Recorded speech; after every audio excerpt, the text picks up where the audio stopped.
Greetings and salutations, friends, and welcome back to Stamford Bridge yet again. Hello, hello. A bit of a British special today, although we have at least one piece of American news, as I'm fairly sure David Pakman is American, right? You know this better than I do. Well, he's Argentinian, but he moved to America. Ah, there you go. Wait. Why? So he's a descendant of the Austrian painters in a god? He's Jewish, so probably not. I don't know. White Argentinian? Well, he's Jewish, so I'm pretty sure he's not a descendant of the Austrian painters. So was Hitler's doctor, I remind you. Well, I mean, I'm not saying he's not a descendant of the Nazi regime. I'm saying he's probably not a descendant of Hitler. Oh, yeah, well, that's true, yeah. Sure. But he had this one, I don't know if which... he's got a twin or not, you know?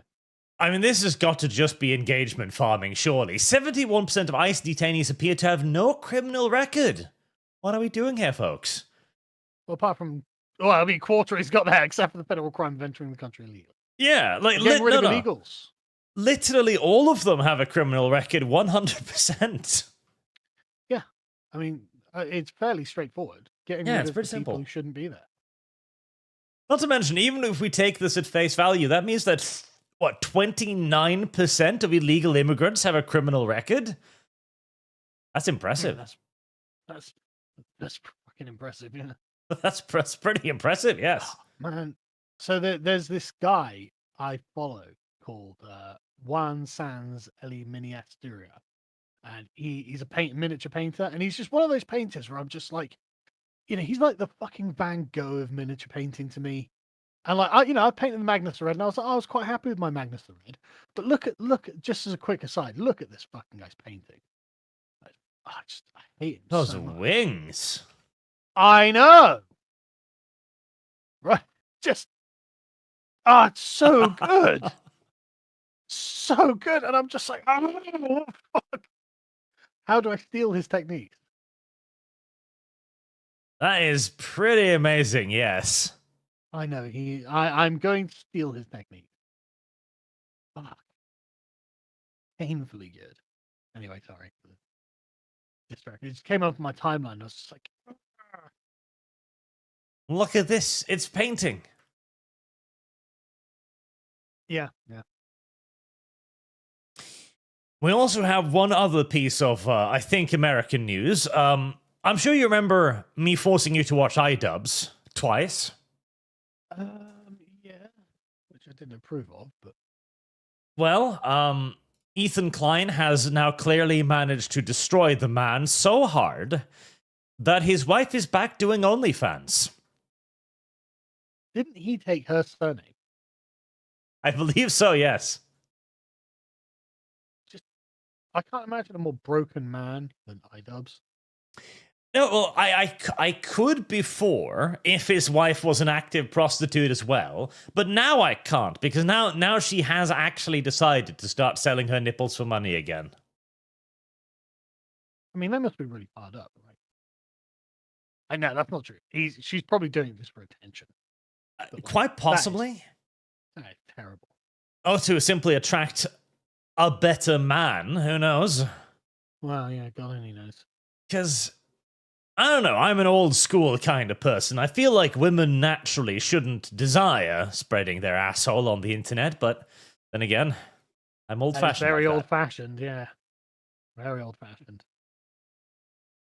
This is the first time I have ever seen in internet history, though, someone be destroyed so bad by internet drama that their wife becomes a prostitute. I mean, there we go.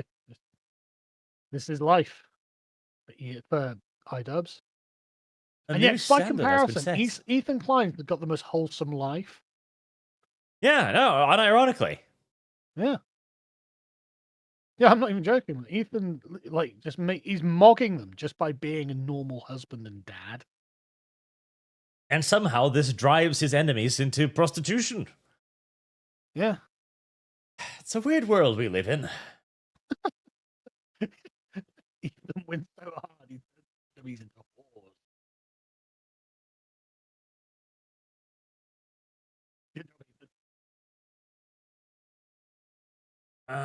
You're cutting out a little bit for me. Well, I'm not doing anything different. Let's see. All right, it might be better now. Okay. We'll try. Yeah, that was an interesting little thing right there. But to get on to the main topic of the slow descent of Europe today, as a couple of interesting things have happened. Firstly, did you hear about Austria declaring that Sharia law was enforceable in their country? I did. The court will literally side with the Sharia court's judgment. Yes. So, in Austria, there was a pair of people who decided to go to a Sharia court. And one of the people was given a 320,000 euros fine by the Sharia court. The man, unsurprisingly, was like, that's fucking unreasonable. I don't really want to pay that. Yep. And the Austrian court was like, sorry, Mohammed said you have to. Yes. Yeah, he went to the Austrian court and said, listen, this can't be enforceable. This has got to be against Austrian law. And no, the Austrian court said, no, it's not, because this isn't incompatible with Austria's fundamental legal values. Oh, there we go. Mohammed forcing you to pay however much money is completely compatible with Austria's legal values. There we go. Good to know. I would have thought that would be fucking ridiculous, but what do I know? Holy shit. That means, though, that according to Austria's fundamental legal values, due process doesn't exist. I mean, it does, just it's fine for it to be Sharia controlled. Well, yeah, but due process is the principle that fair treatment through the judicial system, right? It's defined as a part of the state. But what it's saying is Sharia is fair treatment under Austrian law. I suppose, yeah. No, that's literally what that means. I mean, in essence, Austria is saying, yeah, we are an Islamic state. Yeah, we have adopted Islamic law. Islamic law is now the equivalent of Austrian law. Yeah. They're only about, well, I say only, there are about 1 million Muslims in Austria, and they're only 10 million people, so they are quite a large percentage of the population. Oh my God. That's mad, isn't it? It's absolutely insane. But now I understand, because we covered a story months ago where a young girl in Austria was gang raped, and the perpetrators were just let off. Well, what does Sharia law say about it? I think Sharia law is a lot more permissive than what we would think Western law would be, so there you go. Definitely values different things, doesn't it? This then is this is the state of Europe now. I feel like there was a lot of talk about Islam for a very long time. Then we kind of got bigger fish to fry with wokeism going everywhere, censoring everything, beginning to destroy society. But this didn't go away, self-evidently. No, there's no reason to think it would have done either, really. This is the state of things then. Sharia law in Austria, which is just a thing now. Yeah, and the thing is, though, they'll say, but, he volunteered for the arbitration. It's like, okay, so it's de facto at the moment. And how many Muslims before it becomes de jure?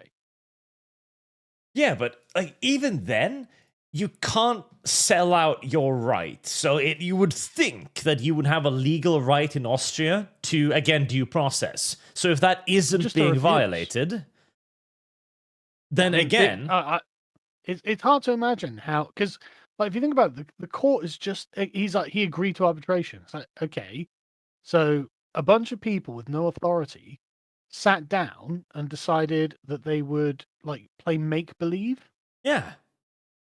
And that's literally all this comes down to. And then the Austrian court's like, yeah, no, we're going to enforce make-believe. That's fine. It's like, why? That's the thing too, isn't it? All authority is imaginary at the end of the day. Yeah. It is I have decided I have authority. I have the ability to enforce it either via tradition or force of arms, right? Yep. And in this case, the Austrian court has decided that it has less authority than a bunch of religious representatives that got together in somebody's living room over a cup of tea. Well, no, it's not that it has less authority. It agrees with the authority of the Sharia court. They endorse the authority of the Sharia court here. But yeah, no, that's a legit court in Austria. Yeah. But, is it? I think that's fucking mental. Why would it be? But this is how authority is just destroyed. The Austrian court system could simply go, no. No. Yeah. And in a sensible country, that's precisely what it'd do. Yeah, it's just be like, listen, dude, you're retarded. Of course, Sharia law finding is not valid in our country. Yeah, exactly. It's literally just you playing make believe. If the other guy doesn't want to pay it, there's going to be no way of enforcing that. You would think. Now, the interesting question is, okay, so he's been found to pay 320,000 euros to the Sharia court. Right. So, who's going to enforce this? Well, it's been enforced by the Austrian court now, right? Possibly.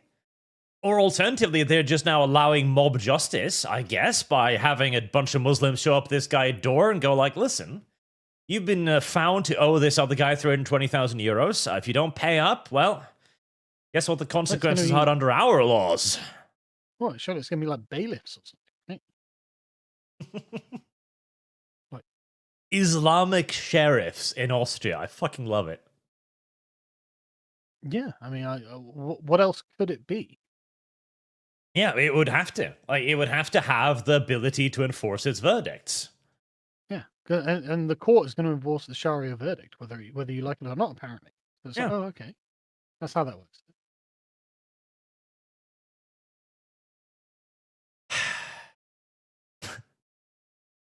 The ruling has sparked widespread concern. No kidding. With legal experts and citizens questioning whether Austria is opening the door to the gradual acceptance of Sharia law. No. The door isn't opening. The door is open. They're through. They're in the house now. They're living in your living room, and they're using your furniture. Seems like they're actively enforcing it. Yeah. Warning that private contract in Islam law would create a parallel justice system. No, not parallel. It's parallel now, but you are the subservient part. You're never going to see the Sharia law go like, oh, yeah, but Austrian law's got to take precedence here. Yeah, but it's not parallel if you're actively supporting it. Mm-hmm. It's an extension of Austrian law.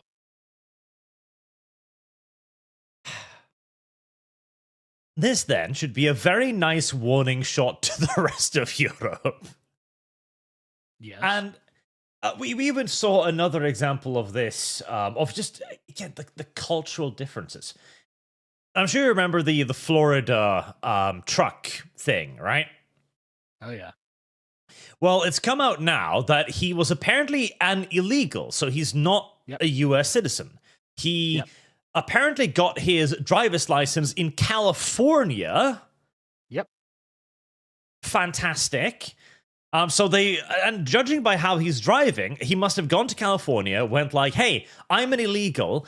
I'm supposed to have some special privileges in your make-believe fucking city, right? So I need a driver's license. Trust me, bro. I know how to drive a car. And they're like, oh, well, yeah. He's got a Punjabi driver's license. But do you know how I know he didn't say that? How? Take a guess. Which part? How do I know that he couldn't have said what you just said? Because he doesn't speak English? Correct. He failed a bunch of English tests. Oh, no. So the guy doesn't even... That's why when he's standing around, he's just silent. What's he going to say? He can't speak to you. He doesn't speak fucking English. Right? And the thing is, there was another guy with exactly the same name as him who, working for a Californian trucking company, sunk a bridge in 2019. And in 2021, Arkansas sued this company over it because they'd sunk a historic bridge. exactly the same name. And what it was, there was a sign saying 8 tons only on this bridge, and he took a 38-ton truck over it and sunk it. And it's like, right. So either he couldn't understand or he didn't care. But the point being, I think it's the same guy. Jesus. And also, he'd been in the United States for like 7 years. How had he not learned English in that time? Well, if you live in your own community, like you're only surrounded by Exactly. your own people, you're literally ghettoized yourself. You only work with your own Exactly. people. Exactly. I mean, that also explains, though, why he's like, he sees a way to turn over to the other road with text underneath the sign saying for official use only. Well, he doesn't fucking know what that means. No. And the thing is, as well, right? He doesn't care either. Like, there's this Indian guy on Twitter called Brick, and he is not a fan Yes. of India. Yep, I saw that. I had that ready, actually, because he explains it very well. He does. Even if he could understand, he might not give a shit. Yep, because apparently that's just how Indian driving culture is. They don't give a fuck. Nope. For them, driving is simply the process of getting from A to B as quickly as possible, and there is no intervening rules or regulations whatsoever. No, and then when you look at like their attitude to other systems of transport, you think, yeah, I could believe it, to be honest. Like this one. I love this one. You will seldom see an Indian driver letting a pedestrian by. To cross a road as a pedestrian, you need to play Frogger with oncoming traffic because none of them will ever stop. Yes, the cars do have the right of way, but in the West, drivers are gracious to pedestrians often. I mean, here, you're required to stop for, like, if you see a pedestrian standing at a crosswalk, you look at them, they look at you, you get eye contact, like, okay, are you going to cross? You slow down, they walk over, they give you a nod, like, hey, thanks, and then you move on, right? Sounds self-evident, doesn't it? Yeah. Whereas apparently in India, they just vroom. Yeah. Fucking hell. Okay. All right. Yep. And he says here, traffic rules are more like traffic suggestions to many Indian drivers. If they miss their turn, they don't always go the legal route because it's longer and inconvenience. You'll routinely see drivers reverse or turn around into oncoming traffic to get to a turn they missed. And that's what's happened here. Yeah, he missed his turn, and he was just like, well, I'm just going to turn. Yeah, he was trying to go through an official thing. There's a gap that is reserved for like official use. And he was like, I'm official. I'm going to go through. I don't give a shit. And 3 people died. It's like, okay, mad. Absolutely mad. What's remarkable about it too is like he doesn't even check his mirrors. He just sees a way to turn off, and he just turns. It's crazy. Absolutely crazy. And now we also know that he probably just doesn't even have a fucking driver's license. Well, he's got a Californian driving license. Yeah, that was handed to him because he's like, hey, I've got one from my home country. You don't need to check me or anything. Yeah, probably. The entire system is kind of broken, as it turns out. Yeah. And the thing is, like, 3 Floridians are dead because of a decision that a Californian communist made. Yep. But that's not fair. That's fucking evil. And all of this, again, is just this consistent problem we've got in the West. And we talked about British police officers last time, how they'd kind of become complicit in the regime that's doing all of this. Yep. This clip, I don't know if you've seen it, it's very interesting. Yep. That's very, very interesting. Mm-hmm. Let's have a look at this. And then I promise I'll get to the super chat. I just want to paint the bleakest possible picture I can first. Just to hammer everything home.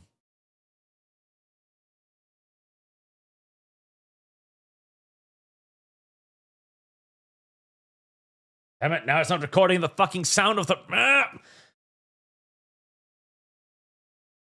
I am more and more upset at Streamlabs' random thing where it did all of the audio wrong. I'm angry now. Oh, now we've got stereo Sargon. We don't necessarily want stereo Sargon. Is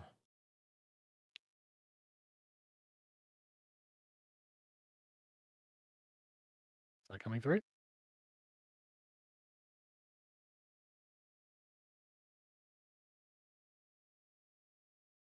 Nope.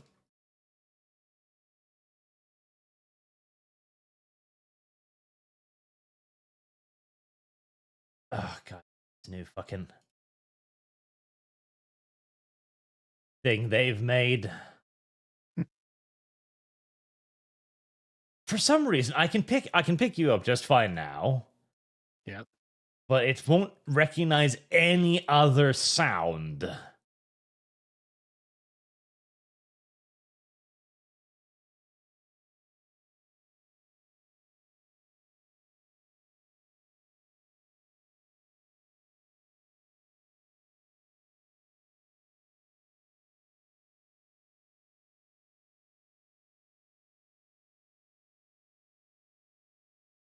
Man, it was so nice when it would just record all the noises on my computer. Yeah, I bet that was really convenient. That was really convenient. Instead of it being like, no, very specific things only, thank you. Like where we are now. Okay, there we fucking go. Oh, yeah. I'm Sergeant Kelly Palmer. I'm in Lincolnshire Police. It's almost like watching, I describe it as Titanic. Like where we are now, it's like basically watching a ship go towards an iceberg and you can't do anything to stop it. Now, that too is very interesting, right? Because she's aboard the Titanic. She knows what's happening. She can see the iceberg, and she's like, okay, well, what do you do? Well, if What you're not is- the captain? Nothing. Yeah, like, what...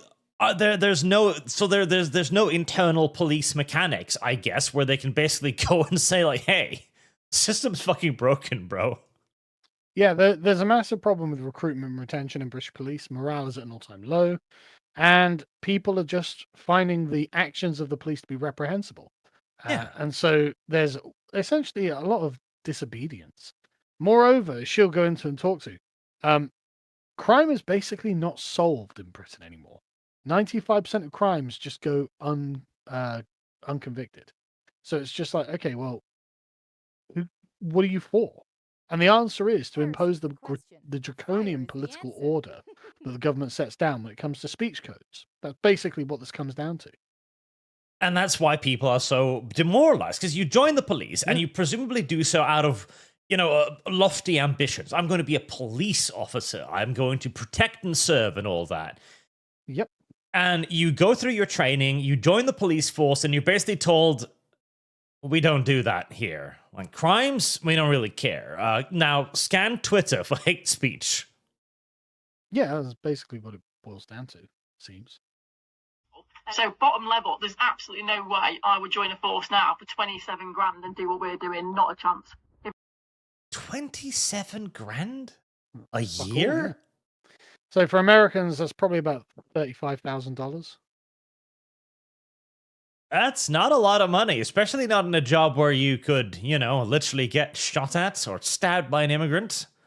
Yeah, you could get macheted for 27 grand a year. If I could do my time, if I was starting now, I wouldn't join, basically. It consumes you. It literally consumes you. The amount of times my brother said to me, obviously don't discuss like per se work with him, but he's like, Kelly, you need to calm down, you need to stop worrying about it.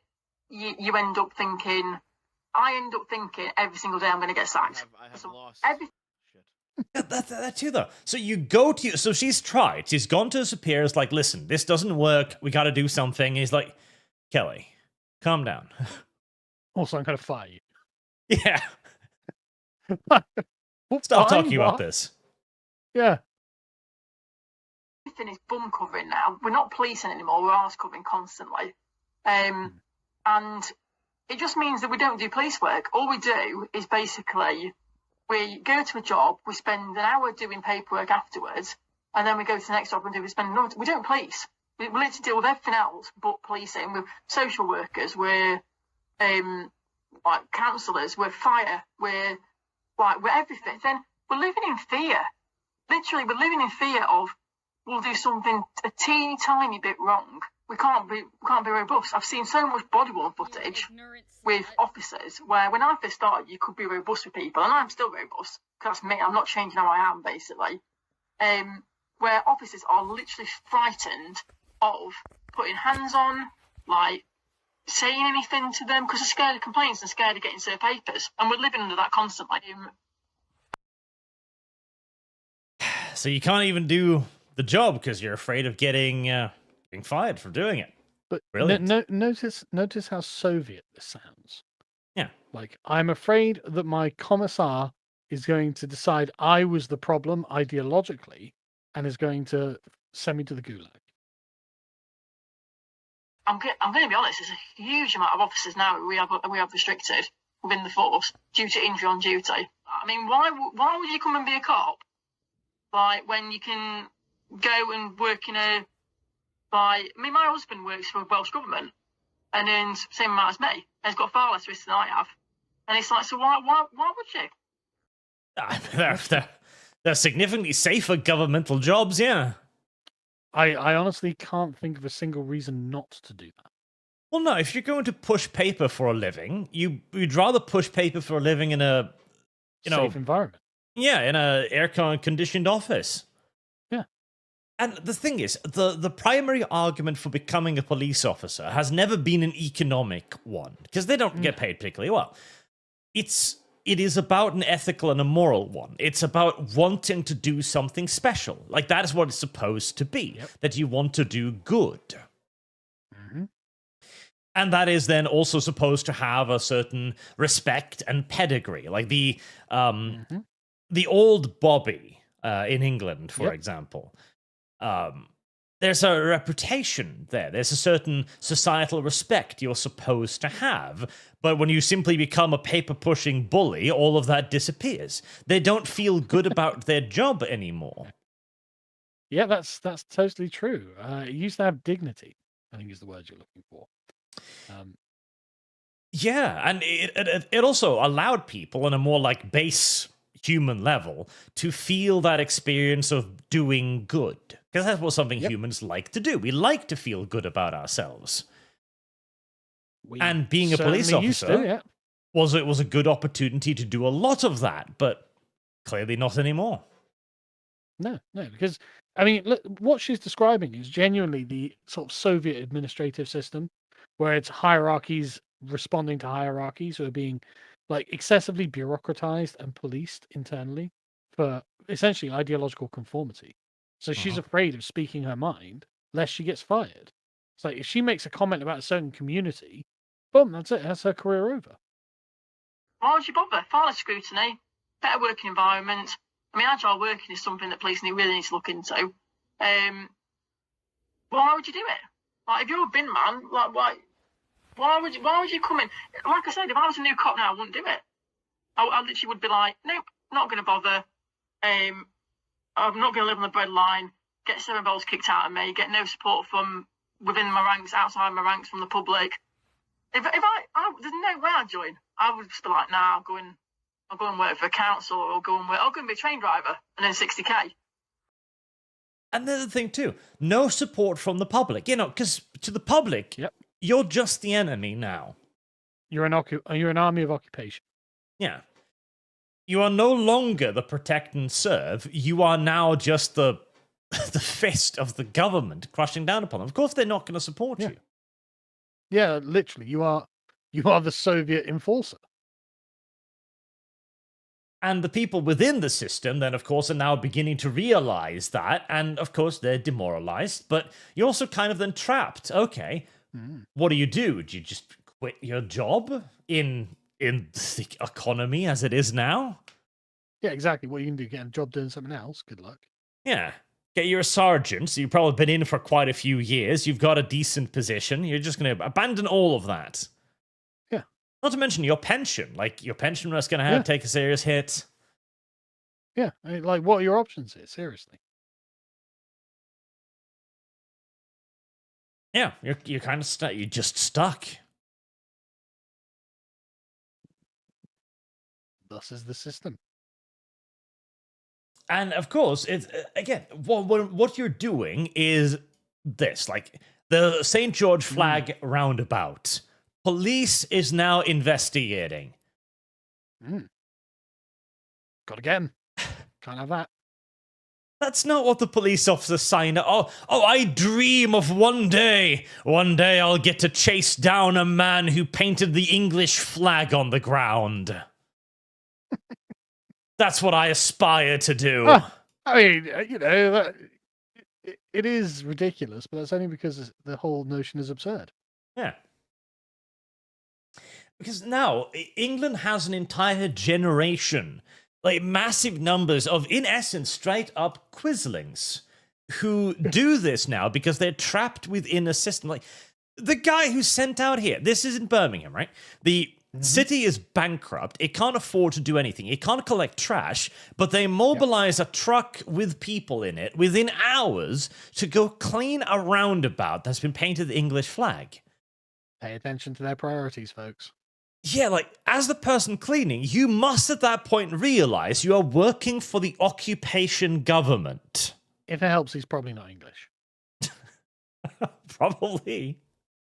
Birmingham's 42% English. And then, of course, the police, too, is like, okay, well, what's the highest priority case today? Well, somebody painted a roundabout in the colours of the English flag. Get 'em, boys. Worcester County Council said such markings could be distracting to road users. Yeah, well, I mean, there we go. Health and safety, bro. That's why this is a real priority. Someone might see this and just veer violently off the road. Yeah, that's how that works. Who knows?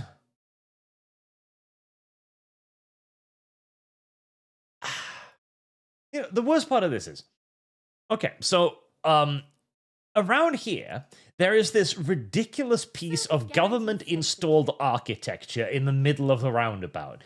Like, they put up a bunch of, like, metal poles and pikes and shit because they wanted to beautify the roundabout. Doesn't sound very beautiful. It doesn't, especially because they forgot that metal rusts. And so now there's just a bunch of rusty metal bits in the middle of the roundabout. So if there is an accident, it's guaranteed to kill you. Yes. And it kind of feels like this. And the English flag painted neutrally on the ground so that you won't even see it unless you're looking down. Yeah. Hazard. Problem. Big danger. Sculptures? Oh, you know. They could What's have the at least problem? made it out of like aluminium or something that doesn't rust. Aluminium's too expensive, I'm sure. No, it's cheaper than steel. What are you talking about? Depends on the grade. Oh, well, there we go. Get the cheap grade. It's a statue. Yeah, get the It's not shitty load-bearing. one. Yeah. So obviously this is just a stupid excuse. That's all this is. Yeah. And I will say also, I love Twitter's reaction to it. I've seen people post pictures of like, okay, nobody wants to come collect your trash. Put it in bags with the English flag on it. Voila. The thing Not a is problem that anymore. then essentially we're degrading ourselves to trick them. It's like no. Keep doing this until they go bankrupt. Because how much does it cost for them to send out a guy to fucking clean up each thing or send guys out to remove the flags? Way more than it costs us to put those fucking flags up.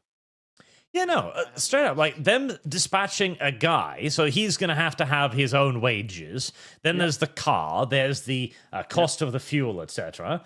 You know, you're talking probably £300-500, the very least. Yeah, it'd be a couple £100 for each one.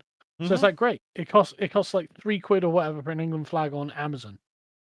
Okay, we can outspend them on this, and there are way more of us than there are of them. So let's just fucking keep up the pressure. Yeah. Make them do it every single fucking time. Make them remove every flag. Make them fucking clean every roundabout. Fuck you guys. All right, yeah, that's the one. And I get what you say about degrading, but it's funny. Like the idea of painting it in potholes, because the only way... Yeah. Because it hammers home the point, doesn't it? The government isn't there to govern you anymore. It's not it's not your government. It is an occupation government. What does it prioritize? Not your comfort. It prioritizes getting rid of threats to its own rule. Yeah. and that is the case as well. So, but no, we're just gonna have to force them to comply by voting for like some right wing party, basically, which is what people have already done partially anyway. So. There's also this. Now, this is very much so a seen on Twitter thing, so, bear in mind. Yeah. But the claim here is that the police have been stopping people carrying ladders because they might be going to set up flags. Possible. Army of occupation, mate. Yeah. Do you have a license for that ladder? Not thinking of putting up any flags, are you? I was. So, stop and search, racist, because you might carry a knife whilst brown. Yep. Well, carrying a ladder, oh, now that's good. But the thing is, no one's been charged with anything because it's not a crime. Yeah. No, this is just the police harassing you and trying to abuse their own power and assuming that you don't know your rights. Yeah. But nobody's been charged with anything because it's not illegal to do this. Mm-hmm. It is at best a nuisance. Act of protest and opinions. There's so much thing as my lad and the flags for them. Or both things how they will stop it. Okay, so Police Crime Sentencing Courts Act 2022. Police have broad powers to act against protest equipment, he's saying here. Ooh. So they will now call if you're carrying a flag, that's protest equipment, I guess. I guess it is. Which means they could probably confiscate it or possibly do some sort of, I don't know, charge, warning. Who the fuck knows? It'll be confiscation. Let's see. Just Google that. Police Crime Sentencing Act. It's an act of Parliament of the United Kingdom. It was introduced by the Home Office and Minister of Justice. It gives more power to police criminal justice sentencing legislation, restricting unacceptable protests, crimes against children, and sentencing limits. I swear to God, crimes against children is squeezed into everything because then they can just put that on the bill and go like, you want to keep children safe, right?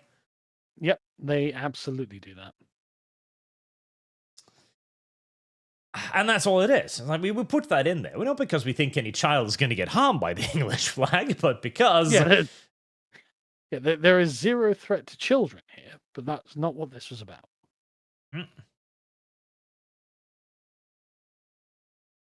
Are you ready to rut this I can't find a mention of what they can do to you. I don't know, but it's going to be really trivial. Really trivial. Yeah.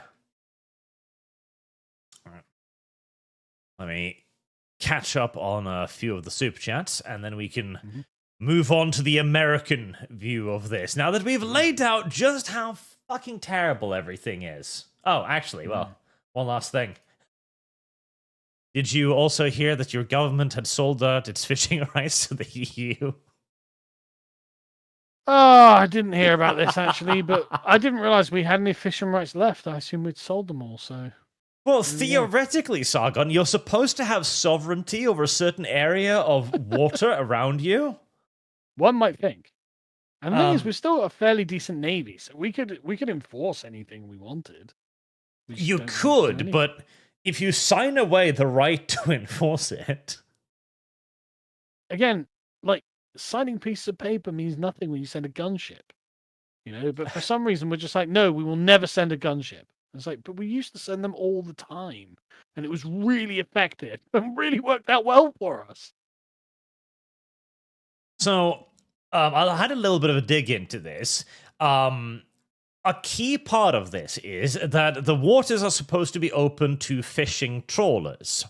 However, the UK government has been unable to define a super trawler.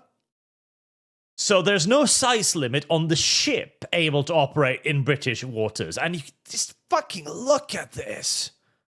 Jesus. Fucking hell. Ready to rut this yellow marriage fluttery This is so absurd. And he'll zoom a little bit up there. And you'll see how long this net is. Yeah. Man, all I'm saying is one day. And when Britain is just terrorizing the coast of the continent, I'm going to be like, well, you get what you fucking deserve, don't you? I do love the idea that, okay, hate speech, we've got that defined, don't worry. It's anything and everything. But super troller? Well, you expect us to be able to limit the size of an EU fishing vessel? Ha! I fucking hate it so much, man. I wonder. Let's see. Ah. But guess what, Sargon? Gone. The EU has a definition for super trawler. Ignorant Of course slut. they fucking do.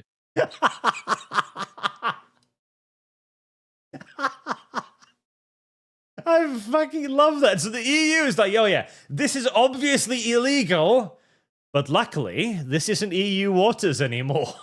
I have lost. If only we had a government that actually cared about our country. Like the second we get a patriotic government, everyone's fucked, man. I swear to God.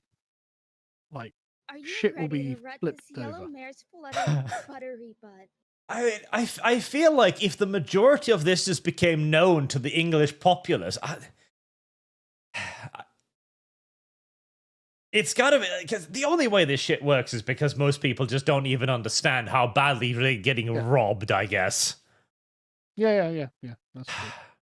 The British public just has no idea how fucked we are on a daily basis. Right. Let me catch up on a few of these. Eric Just, question. You often complain the Grimdark is often lazy and doesn't make much sense. Could you point at any Grimdark franchise that was done well? Okay, so when I say 40K was a good Grimdark... example. Go on. 40K was a good example of a Grimdark franchise done well. Yes. Because one of the things with Grimdark is it can be a lazy thing that a lot of people do. Like Trench Crusade is the perfect example of lazy Grimdark because they just go like, demons everywhere, it's horrible. And then they put out the lore, which is like, oh yeah, in 8,000 years, 800 years, the demons have achieved less than the Turks. Yeah. They're still struggling get to me wrong, defeat you know. Ethiopia. Turks are bad, but I think the demons probably worse. I mean, the Turks conquered a lot of fucking shit. I know. More than the demons did. I agree. That is lazy Grimdark because it isn't actually Grimdark. You're using the veneer of Grimdark to sell your setting. Also, the very nature of Grimdark itself, it's like things are really bad. Oh, well, bad thing, and it was bad. Like, okay, okay, fair enough. But like, there's a kind of, how to describe it? Like, it's a bit uncreative, right? To summon up, a kind of how am I putting it? Like it's uncomplex, right? Yes. So, for example, if you want to create a tragedy, you have to weave a complex narrative about a person who is better than the average person is, and how through no fault of their own, or worse ones are through choices that make sense but logically lead to the complete destruction of that person's life. So at the end, they've had everything taken from them, and they're living in agony, and every moment of existence is torture. Like that's like a proper tragedy. But that requires a lot of thought. Saying, oh well, evil space demons came and did terrible things, it's not really a very good tragedy. Yeah. All too often, Grimdark is simply just shit sucks. Yeah. It's a substitute for explaining and inventing a good rationale. Yeah. Or even worse, like what 40K managed to begin with was create a sense of mystery. The world is in danger. Chaos is everywhere. It is nebulous. It is dangerous. It will turn your best intentions against you. And then they started over-explaining. And they explained the Emperor. They explained why the Emperor did things. They told you the Emperor was a fucking retard for doing this shit. Yeah. But as a good example, Ravenloft, I would say, from D&D, is a good example. I've not actually played Ravenloft, so I couldn't say. Ravenloft is essentially the gods. The gods really hated Dracula because he was a douchebag. Okay.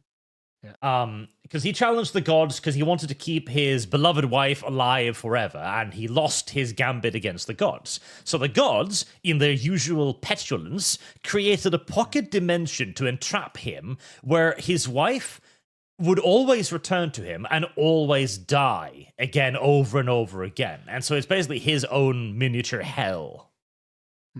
Well, thanks, gods. Yeah, exactly. Appreciate that.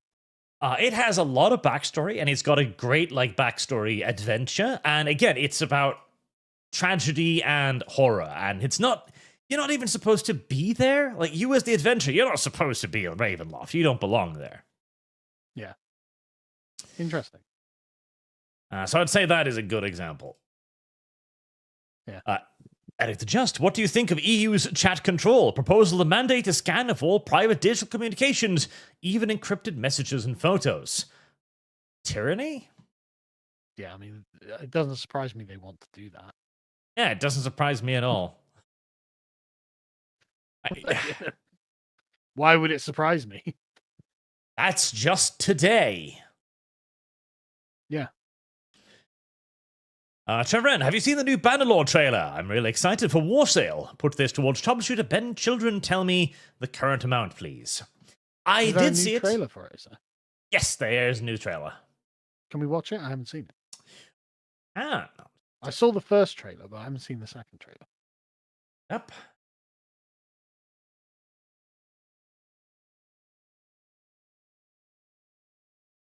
Let's see.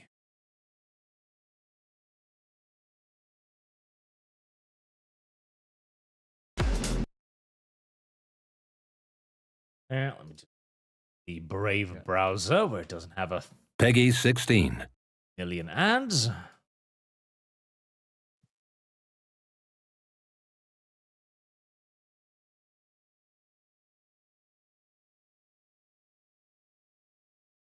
Peggy 16. All right, I got to turn off the volume because they're actually using the song from Amon Arath, a metal band, in this one. Right, okay. Which is a nice little touch, but it'll get me copyright claimed. Yeah. I mean, it's a cutscene. It's a cutscene. I wish battles were actually that large. That would be cool. Oh, God, yeah, me too.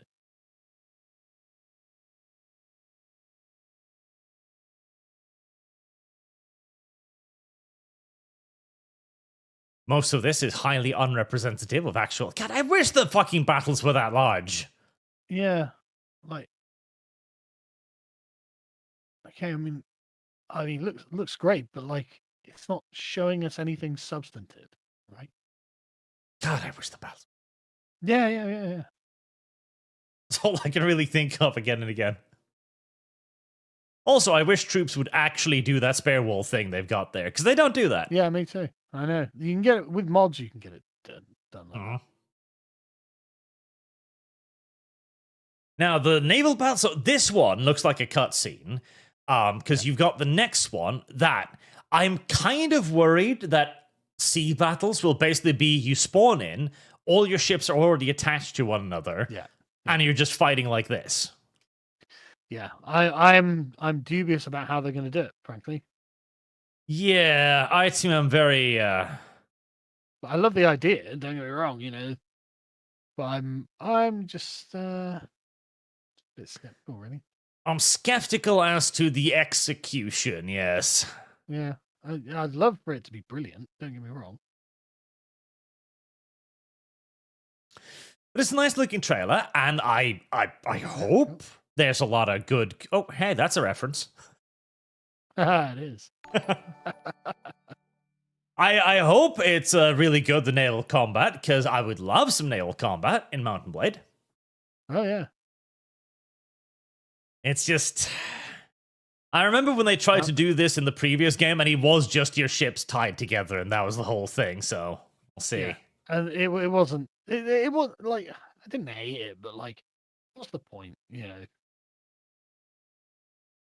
Yep, it was very basic. Yeah. I hope it's great. Also, chat didn't see any of that trailer. Listen, chat. There's a lot of complicated things on my back end these days. You can't blame me. I'm 52. Shut up.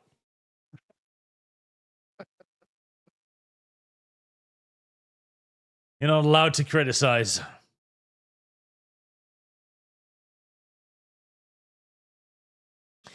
Tenarian, we have a big anti-racism poster hanging in our town. No words on it, just the face of a brown man with a black eye and a bruised lip, looking all sad. When tourists ask what the poster is all about, we tell them, you better behave around here or else. That is a better use for the anti-racism poster, though, to be fair. Who knows? They might actually even behave. Possible. Unlikely, but possible. You think it could happen?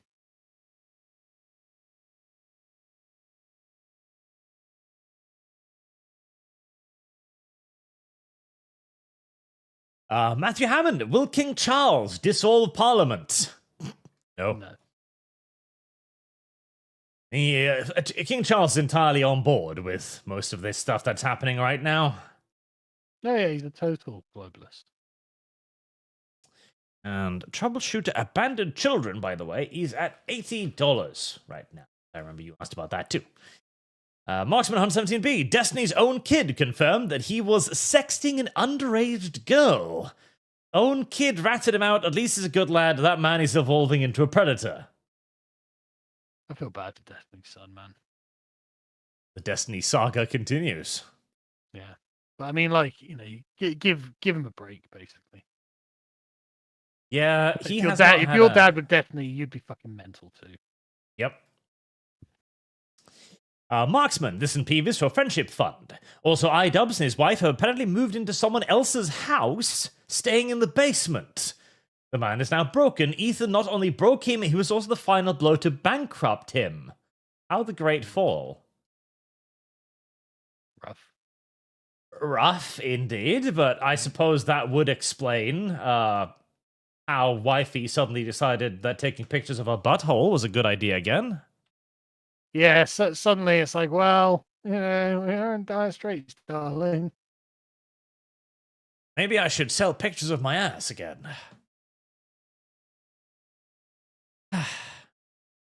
Everyone else, as usual, Sagan is half the volume of Arch. He shouldn't be. Like, he's even peeking into the red on my thing, so you should hear The him. thing is, doesn't iDub have like 7 million fucking subscribers? Yeah, loads. How can he need money? Expensive wife.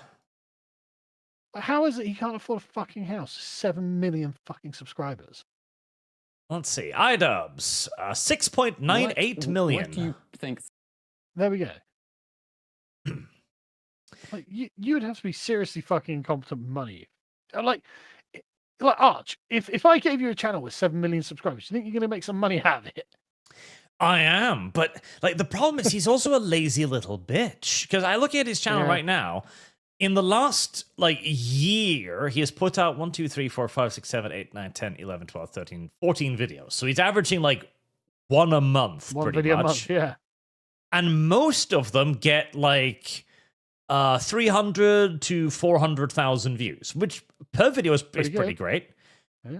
But when you then think of that on a monthly basis, That's not very many.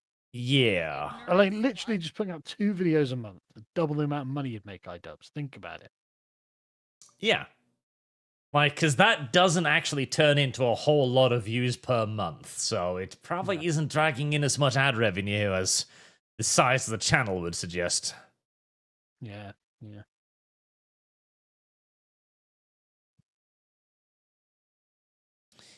Frandon58, hey Sargon, how's it going at Airstrip 1?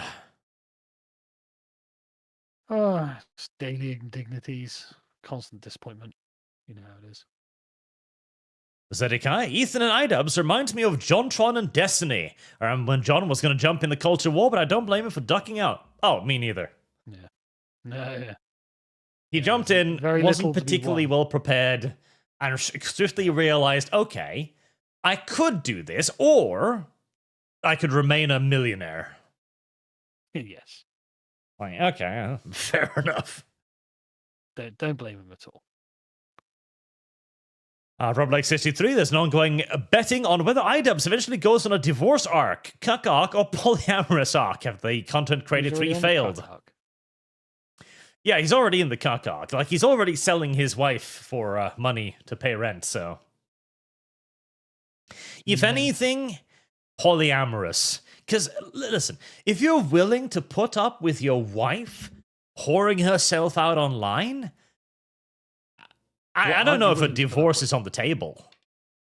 Are you ready to rut this yellow? But seriously, mare's what aren't you buttery, willing to put up with? buttery butt? Yeah, exactly. So divorce is just... Unless she divorces him, I guess. Which is entirely possible. True. But hey, if he lets her fuck other guys and make her OnlyFans, why bother, I guess? But if that's the case, why bother with him? From her point of view. True. He's not exactly raking in the money either, so... Yeah. Based Hillbilly, Austria needs the winged hussars to arrive. Yes. Whenever I see a woman acting like the way she acts towards her husband, I just think that she doesn't love him. Well, either that or she just gets turned on of torturing people, I guess. Yeah, but do you want to be married to that kind of person? Not really. Yeah. Well, again, I just don't think she loves him. So it's like, oh, okay. Thanks, darling. Trick or treat. Max Rebo, look up civil courts and contracts. Doesn't matter about the religion. Well, I think it does. Because, okay, I do know that you can do civil courts and stuff, but you still can't actually violate your own rights. I'm pretty sure. And the religious part is important. That's bad. Yeah, because the religious part is important, because at that point, it's not strictly speaking a civil contract. You are going to a different legal authority, basically. Not to mention the other implications. Yeah, but even if it does work this way, it shouldn't. Yes. Right. Mr. Rich Lowell pitch. Looks like the Poles may have to ride in and save Austria for a second time. Yes.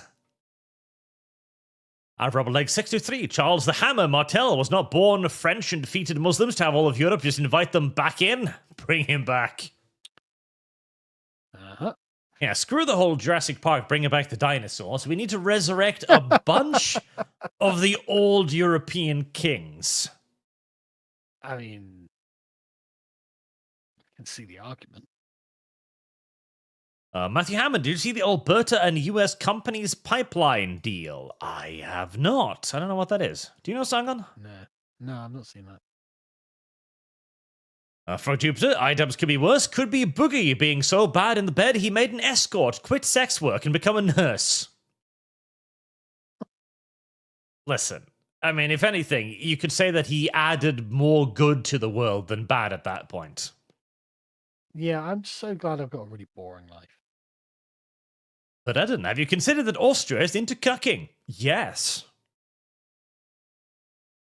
Yeah, but not here. What will happen when a Sharia court decision goes against Austrian law? Will they overrule it then?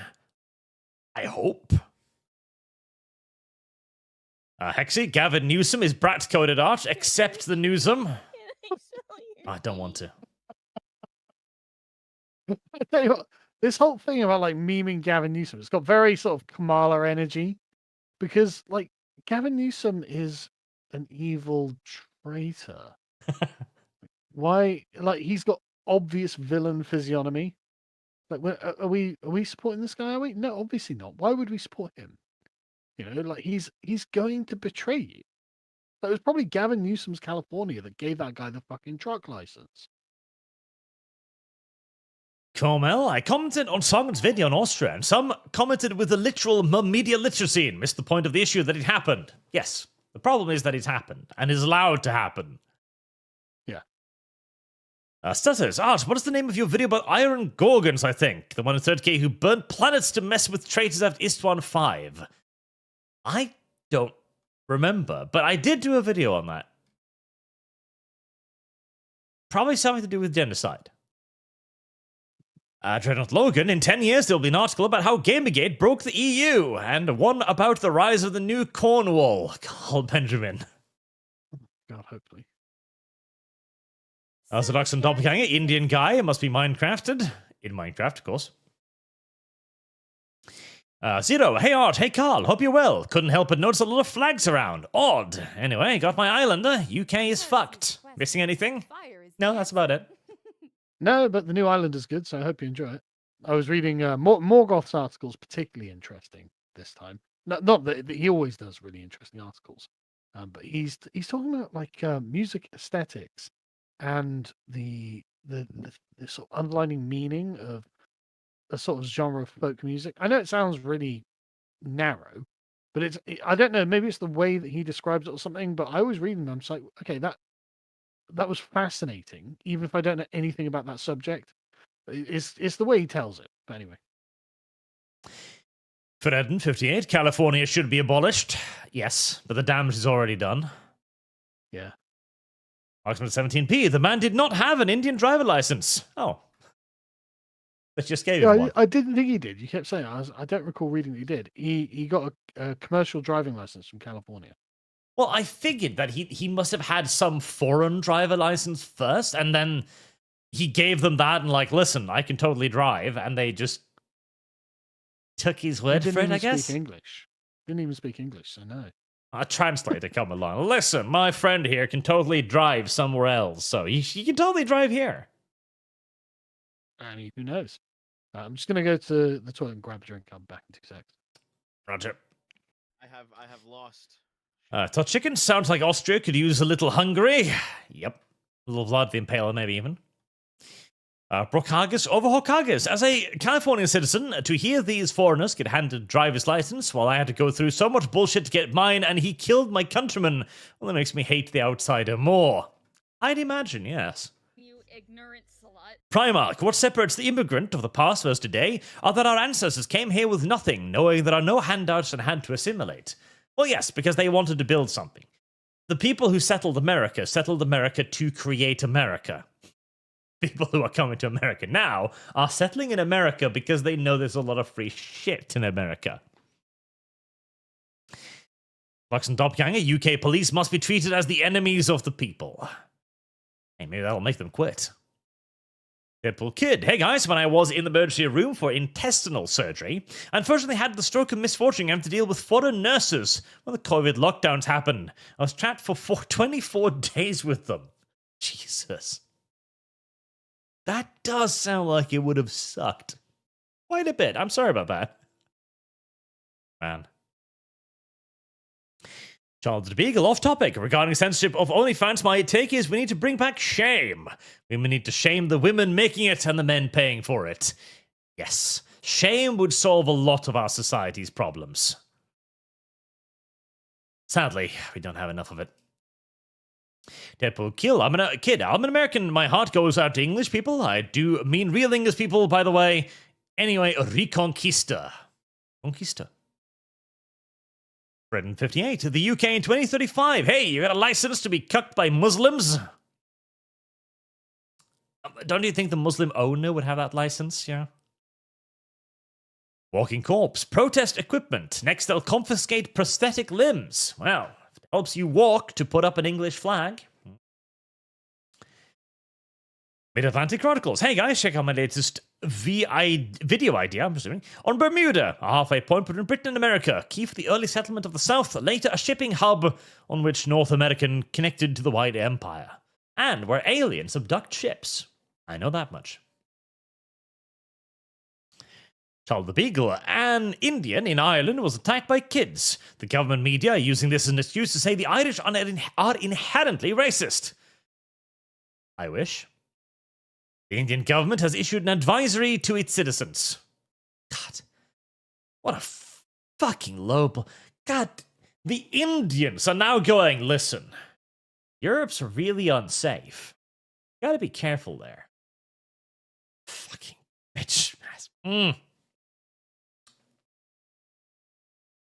Captain Blue Shadow, who would have thought that Admiral Ernest J. King was fully right. $5 to choose the wardens in Foxhole. Do I need to do a funding goal for science in Foxhole too? Sinister Corpsman, the UK has a navy? I thought they sold it to fund their one true god, the NHS. Probably. I think they've still got a helicopter carrier or something. Mr. Twisted Frenzy, we do not forget, we do not forgive. Carl the Beagle, most super trawlers are Dutch-owned. Dutch oven. Paul Damack, thoughts on the latest Anno game? Which Anno game you think is the best? 1800 is the best. It was genuinely an incredible fucking game. And I'm very optimistic about 117. I hope it'll be great. And I like the introduction of land warfare, so I really, really hope it'll be good. Really hope it'll be good. Anno document, no game today, chat. Watch the beautiful black screen. Yes. Do. You have not deserved video today. That's how that works. You have to deserve it. You have to earn it. And if not, well, it's not my problem now, is it?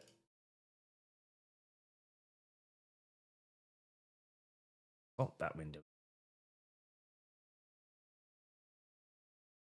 Michael Ruland, viewers of both of you for a decade. Thanks for the entertainment. Carl, would you consider interviewing Null of KF on Lotus Eaters regarding payment processes? Situation is concerning, and he knows. Regardless, best to you and yours. Max Monson TV, IDubs tried to stream. 150 live viewers. Ouch. Alex Anderson, at this point, the relationship between the British state and its people is like Drill Sergeant Hartman and Private Pile. You know how that ended. Did Pile get pile-drived? Feel like that's in the name.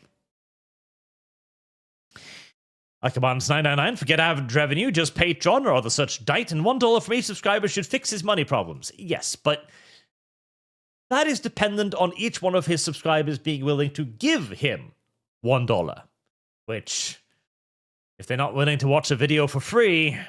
I'm back. Welcome back. MacLeod, Sargon. Although you say most women are not feminists, it's like saying Muslims aren't Islamic fundies. Even though they aren't jihadis, they passively support it. No, it's not true. Married women don't support the things feminism advances. It's unmarried women who are the feminists. Yeah, I would also argue that Muslim non-believers, kafirs? Was that? Kafirs? Something like that. I definitely don't think they support Islam for obvious reasons. Sure. Right.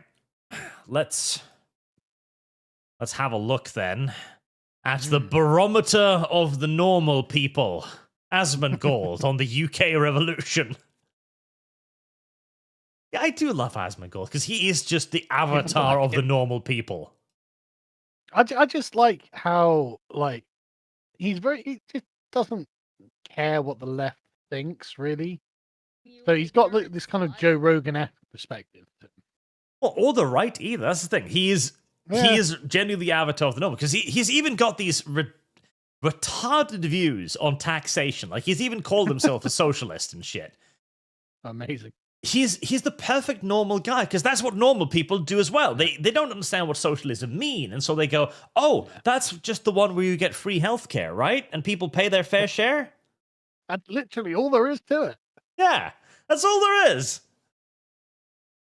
So the protests in Britain are getting a lot larger. So basically, the UK is being occupied by a government that's actively working against its own citizens. Yes. That's very succinct, actually. Yes. Yeah. England. I couldn't put it any better myself. Yeah, England used to be governed by governed by consent of the governed. Now, no, it is governed despite the consent of the governed. In despite, because the Labour Party was only elected because the people wanted to punish the Conservatives for being equally shit. 100%. And so Labour was just sitting there like, well, we got like a third of the vote and nobody else bothered, so...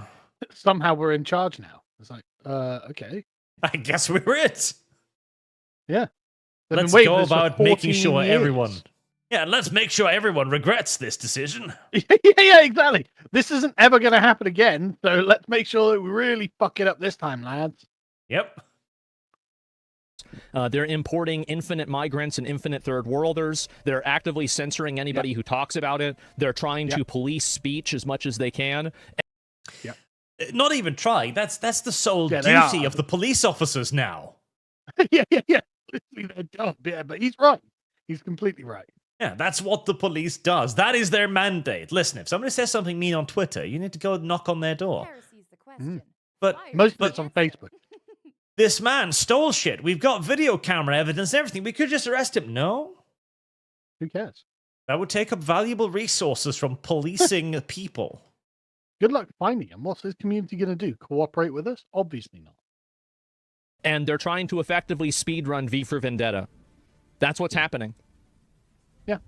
It feels like everywhere in the UK is breaking out into protest at the moment. The scale of it is unlike anything I can remember. Great. And we'll take a look at it in this video, but for perspective, Friday saw around 20 protests, Saturday even more, and there are more happening today. So yeah, it's huge. In fact, there are too many protests for me to keep track of or even dream of hoping to cover. Great. And that is...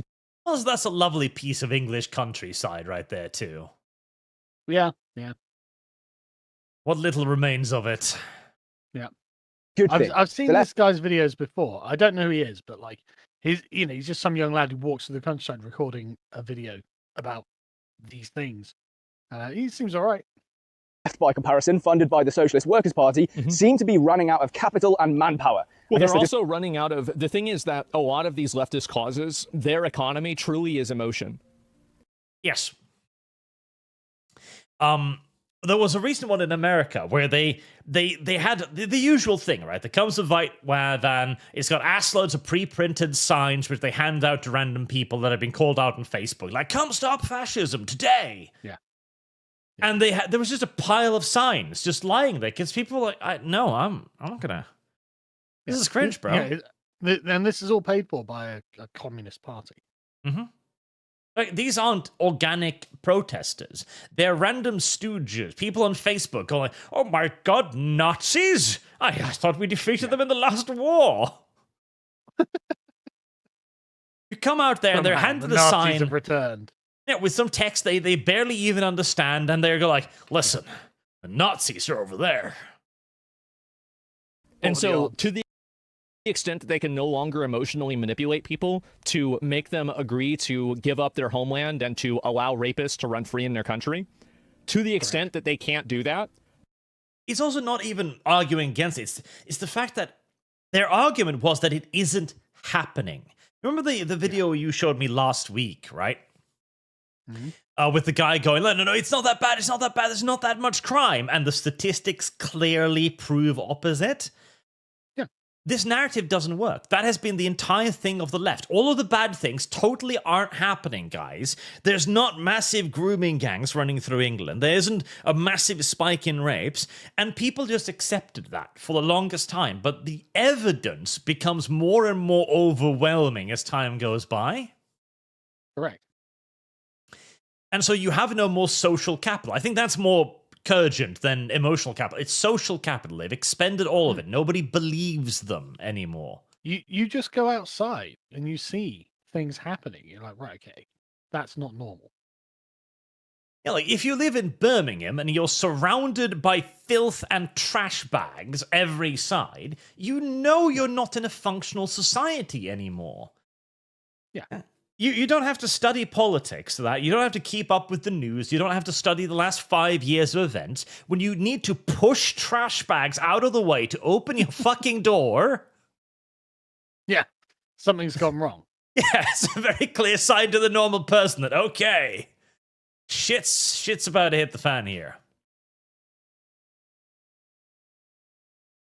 Their power is gone. They don't have any power. It's the entire power structure they have is emotional blackmail. You take that away, and there's nothing left. Aren't that many people you can bus up and down the country to keep annoying locals. And when they do show up, they just get humiliated, mocked, and run out of town. Good. We'll take a look at that as well. But the reason for it, let's be honest, is relatively simple. Most of these protests are locals voicing their concerns over things that have happened in their community. That's so right. when you show up with your luxury beliefs like refugees welcome, plastered on a little placard, it just doesn't really cut it. You can shout fascist and racist and them all you want. What these people should do is they should take these refugees and then relocate them to the rich areas of the town. That has been tried. Yeah. That was tried in America. Martha's Vineyard. And they had instant deportations. Yes, when this was Deportations at the attempted, speed of fucking light. a day, and the police were there in force to bus out all of the migrants. That is what happened. If the migrants ever managed to get to the gated communities by some fucking coincidence, the police will be there and get them out. Yeah, with batons. Yeah. Or worse. That's the thing. It's not going to happen. The elites know that this isn't. It's not like they're unaware of the rising crime rates. They get it. It's just not their problem. Yeah, because they literally live on fucking islands in the case of Martha's Vineyard. Yeah. You know, not even gated communities. That are primarily of this viewpoint, and then watch the refugees totally fucking distort everything and fuck everything up. Because they will. That's exactly what happened in Martha's Vineyard. There you go. And again, like, the refugees didn't even have time to fuck anything up. Yeah. They weren't there long enough to ruin anything, because the moment they arrived in Martha's Vineyard, the people then, you know, they got together, they got them on the church, people gave them some food. It was like an exotic pet came to town, so they could come out there and tussle their like, wow, your hair is so weird, it's like curly and stuff. That's what it was. A day. Yeah. It was an excursion for the people of Martha's Vineyard, where they left their bubble for 5 seconds to see the poor people visiting. Yeah. And the next back day, to the red states to you. Yeah, next day they were bust out. Like, that's the thing. They know they don't need to be taught this lesson. They know they'll ruin everything. That's why they don't let them stay. Correct. And I think that's the best way to do it, by the way. And put them somewhere else. Yeah. Put them in the position. It's like, if you want to believe in this, okay, fine. Now you have to deal with it. What I love about Asmongold is his eyebrows. Like, I can't help but watch how expressive his eyebrows are, and it's amplified when it's slightly sped up like this. You're racist, by the way, for doing that? Well, of course they do. Because again, it's not about that. All they want to do is have somebody else deal with it. But they don't care. They're there to support their local community, and that trumps every name that you want to call them. Let's start with the protest that took place yesterday, the 9th of August, in Nuneaton. Now, based on the live streams that I've watched, thousands of people showed up to this. You got a lot of people popping off. People in ivory towers making rules for everybody else. Pause a sec. Look how normal the people are. Like, they're middle class, middle-aged, white. They're just the normal people of that town. And the thing is, these people, if they came out to previous protests, they would have been on the other side. Because... Maybe not. Maybe not. It's unlikely, I think, these people would have been on the anti-racist side. A lot of them would, because they don't know what's happening. If you went up to one of these people, like 5-10 years ago, and said to them, are you anti-racist? They'd say yes. Sure, they would have, out of ignorance, been like, well, yeah, yes. I guess. But they wouldn't turn up to a socialist worker protest, I think. Well, that's the thing, ignorance, because they don't call it a socialist workers' protest. They call it an anti-fascist rally. Sure, but like the placards have socialist worker, and people know what that is. Like, people to a degree, that unaware. Like they in Britain, what these are they're considered to be what they call like the old left. So George Galloway is a famous example of this. And people are aware of what that is. They don't tend to get involved with it. Yeah. Like, Socialist Work has something like 6,000 members, and it's been there forever. But these people have it, like, the value of the word fascist is expended. Because all of these were cudgels. They were wolf. You know, you could call fascist and people go, oh, not in our streets. It's not worth anything anymore. What is worth now is the actual points that are being made against it. Like, mass immigration has become a modern day negative. You can say that, and pretty much everyone knows that's a bad thing. There are very few people remaining now who's like, oh yeah, that's great. Don't you know it No helps the one's- economy? Yeah, no, I mean literally, something like 70% of people these days are against mass immigration, or Mhm. against immigration generally. to be honest. And it's also the fact that it's gotten so bad now. Like, we've been deprived of our circus because our entertainment has gotten shitter and shitter, and we're about to be deprived of our bread because services are getting shitter and shitter as the colonial governments of our nations have extricated the last of the resources. Yeah. So people can't be fat and happy anymore. Like, we don't have the placid population because things have gotten that bad. Yeah, and even then, like the problem is just too close. Now. Yeah. It's like, it's easy to not care about a problem that's somewhere else, but again, when the trash is piling up in your streets, When the migrants are staring at you as you walk to the shops, Mhm. they're like, "Who the fuck are these people? Why are they here?" And why exactly are the fine people of Nuneaton out in protest? Well, I'll tell you, it's because 2 Afghan men living in the local migrant hotel that the government dumped into their community are alleged to have committed a very serious assault against a 12-year-old. Now, I'm not going to go into any more. There we Yep. go. and again, like, this hammers home because there was a couple of people watched last week where there was a couple of guys being harassed by a police officer because they were standing outside a migrant hotel. Because the migrants are protected more so than the citizens. It's exactly that. The migrants have police protection. Your children, well, you better lock them up inside because the migrants are out. Yeah, well, I mean, it's literally you don't have protection, migrants do. And people can very easily tell that. Why are the police harassing people looking at the migrant hotel, but not stopping them from raping our kids? Great question. If only when No way. No way. Why, no way. Of course, yes. Of course, yes. Yeah, no. That's It- just... like I can't. Like this happens in every fucking hotel, mate. part and parcel of living in a modern society. Yeah. How does this keep happening? Because they have special privileges. That's why. But also, like, what kind of men do you think break into a country? Mhm. It's not men who are like respectful of the people in that country. And the thing is, like, if you watch their TikToks as well, like, it's very clear that we're self-selecting the pieces of shit from around the world here. Well, of course, because they are, in some cases, they're literally vanguard fucking troops.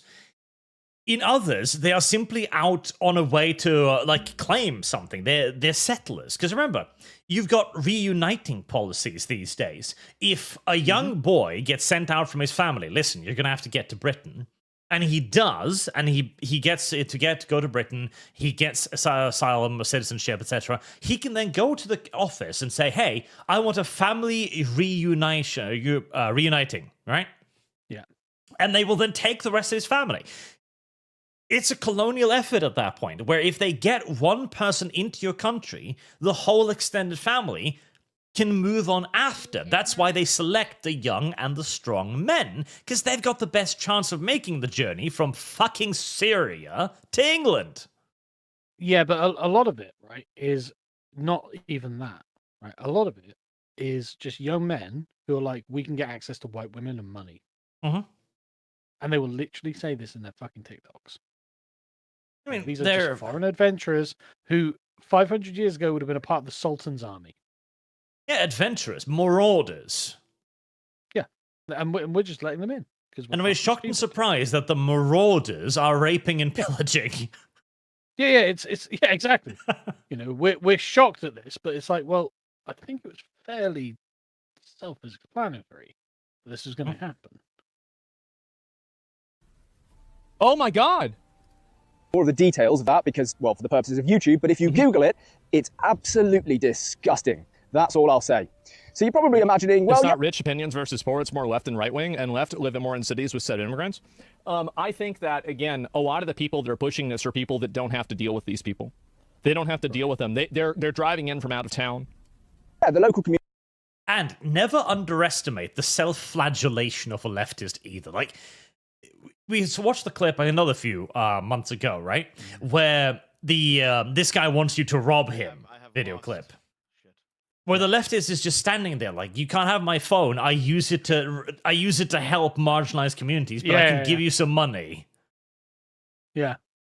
Like, these people are so trapped within their ideological bubble where being a good person is reliant upon them being pro-immigrant that the immigrant can literally steal their shit and they'll still somehow rationalize that as a good thing. Yep. Like, we had letters from immigration camps where people had been raped going like, I am so sorry that you give immigrants a bad name. Like, geez. It's remarkable, but even after getting sexually assaulted, there are leftists who are like, oh yeah, but I still love immigrants. Do you not remember the Norwegian guy who got sodomized by a Somalian and then was gutted that he was being sent home? Yeah.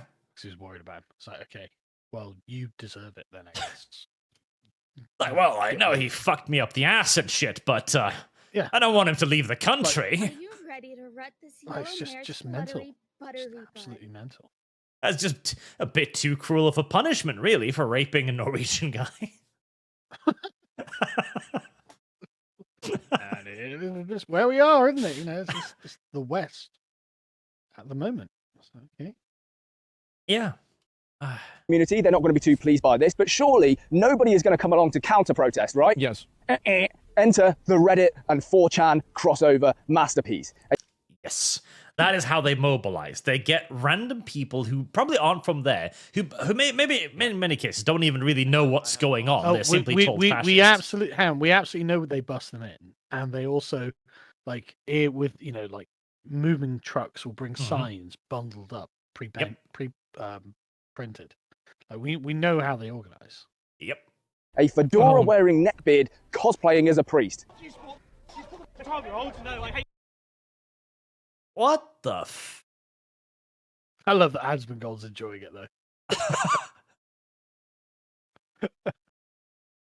That is a fucking caricature, though. Jesus. Yeah, it is. So why do you invite me into the... Who does this remind you of?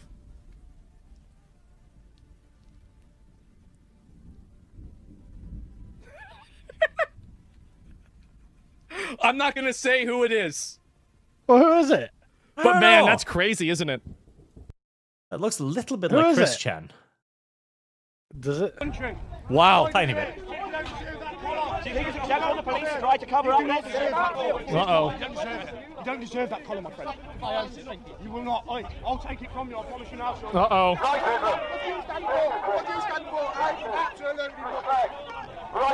People are fucking pissed, man. Yep. They are. The illegals are living. Listen, mate, this is a genuine... They're fucking upset, and rightfully so. Yeah. Advice. The internet and the real world, two very distinct places. And they have two different sets of rules, if you like. Because on the internet, you can condemn and harass concerned parents, and for the most part, nothing bad will happen to you. Right. But in the real world, it just doesn't always work like that. No, it So if doesn't. you keep it up, then yeah, God help you, because one of these days, you are in fact going to need Jesus. Anyway, it wasn't just Nuneaton, it was Portsmouth as well. Isn't this religious hatred? No, there's absolutely a religious component to this. So this is, I think, what the problem that a lot of Europeans have. And I will say this in the most plain English way. I'm sure it's going to offend people. I hope it does. So basically, a lot of people are unhappy that the majority, from their perspective, of migrants coming over, or refugees, or asylum seekers, or immigrants, are Muslim. They're Islamic. And because of that, they feel like they are losing a degree of their Christian national heritage. Because Well, not even feel like, because that's the definition of Islam. It is a conquering religion. It cannot coexist with other religions without being seriously modified. Yeah, but I don't know how Christian it is to most people. I think to most people it's ethnic. Yeah, like I don't think the religious part is the biggest part of it, because you also got to understand, most of Europe is not as religious as a lot of America is either. No. But also, and our Christianity, too, is a very different form of Christianity. Ours is the modern-day papal Christianity, the washing the feet of the immigrant Christianity. Yeah. But also, the immigrants themselves, I mean, technically, I'm sure they're like, oh, yeah, I'm a Muslim. But they don't do anything religious. Like, what they are young, like, I know because we had, I mean, there, you can see the migrants at the hotels anyway, really.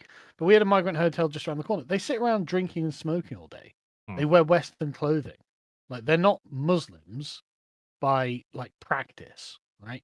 So it's not a religion thing. These guys do not, they're not proselytizing or anything like that. They're fucking indolent adventurers who need to be slapped. Yeah, this is the vanguard. If anything, the religion comes later. In Austria, once the migrants have taken over, once the marauders have cleared the ground, then eventually, once there's a large enough non-native populace, they'll bring in their own courts. They'll bring in their own religion, their own priests. Yeah, but for these guys, it's not like it's not a religious thing. Yeah, like again, you can watch the TikToks and they'll tell you why they're doing it. You're right, marauders, right? They're looking for money and women. That's what they're doing. Because of this, it's frustrating a lot of British people and a lot of Europeans because they're saying, well, why are you coming here to our country when there are, dozens of other Muslim countries and you're not going over there? Well, the answer to that is simple. Those other Muslim countries won't take them. Yeah, well, they're coming from those countries. Like, Callum went to Iraq, right? And he spoke to just a bunch of Iraqis about this. And they're like, oh, yeah, they're the shit people. They've got, like, they've got an insult for these people. I can't remember what it is, but it's basically like the N-word in their language. And they're just like, no, we're glad they're gone. They're terrible people, and we don't want them here. It's like, oh, great, I'm so glad they've been uploaded to us. Yeah. Because, one, why the hell would you move from Iraq to Turkey? Yeah, what would be the point? It's not going to help you much. You want to move to a nice, soft Western country where you'll be given a house, where you'll be given a pension, where you'll be given health care. Yeah. And furthermore, it's because a lot of these guys, like, there's a reason why the Saudi Arabian border has automated fucking sentry guns on it. They know. Yeah, look at Egypt's border with Gaza, man. Yes. They know exactly the kind of people they're dealing with. Yeah, the Egyptian border via Gaza is like 3 concrete walls covered with barbed wire. And patrolled by men with guns. Yes. Like, I wish we had border walls like that. The Middle East know full well who these people are, and they're not going to accept them. Yeah. 100%. So you're coming to our country. You want us to accommodate your social norms. You want us to accommodate your worldview. You want us to accommodate your religion. But at the same time, why are you even here in the first place? What is this? No, that's wrong. No, it's not. It's not. It's true. It's true. That's, if you think that there's not a religious component to this, why the fuck does everybody bring up the fact that the most popular name is Muhammad? Well, I'm going to tell you why. See, okay, so hang on. That's a different issue. So the reason the most popular baby name is Muhammad is because our government are traitors, and the illegals that they treat as if they're sort of like, war-weary children, and the illegals have to go along with it. They're 90% men, right? They're not producing babies. The babies are being produced through legal immigration, where they're just like, yeah, just come with your entire families, millions of dependents, just come and live here and produce children, and we'll give you benefits.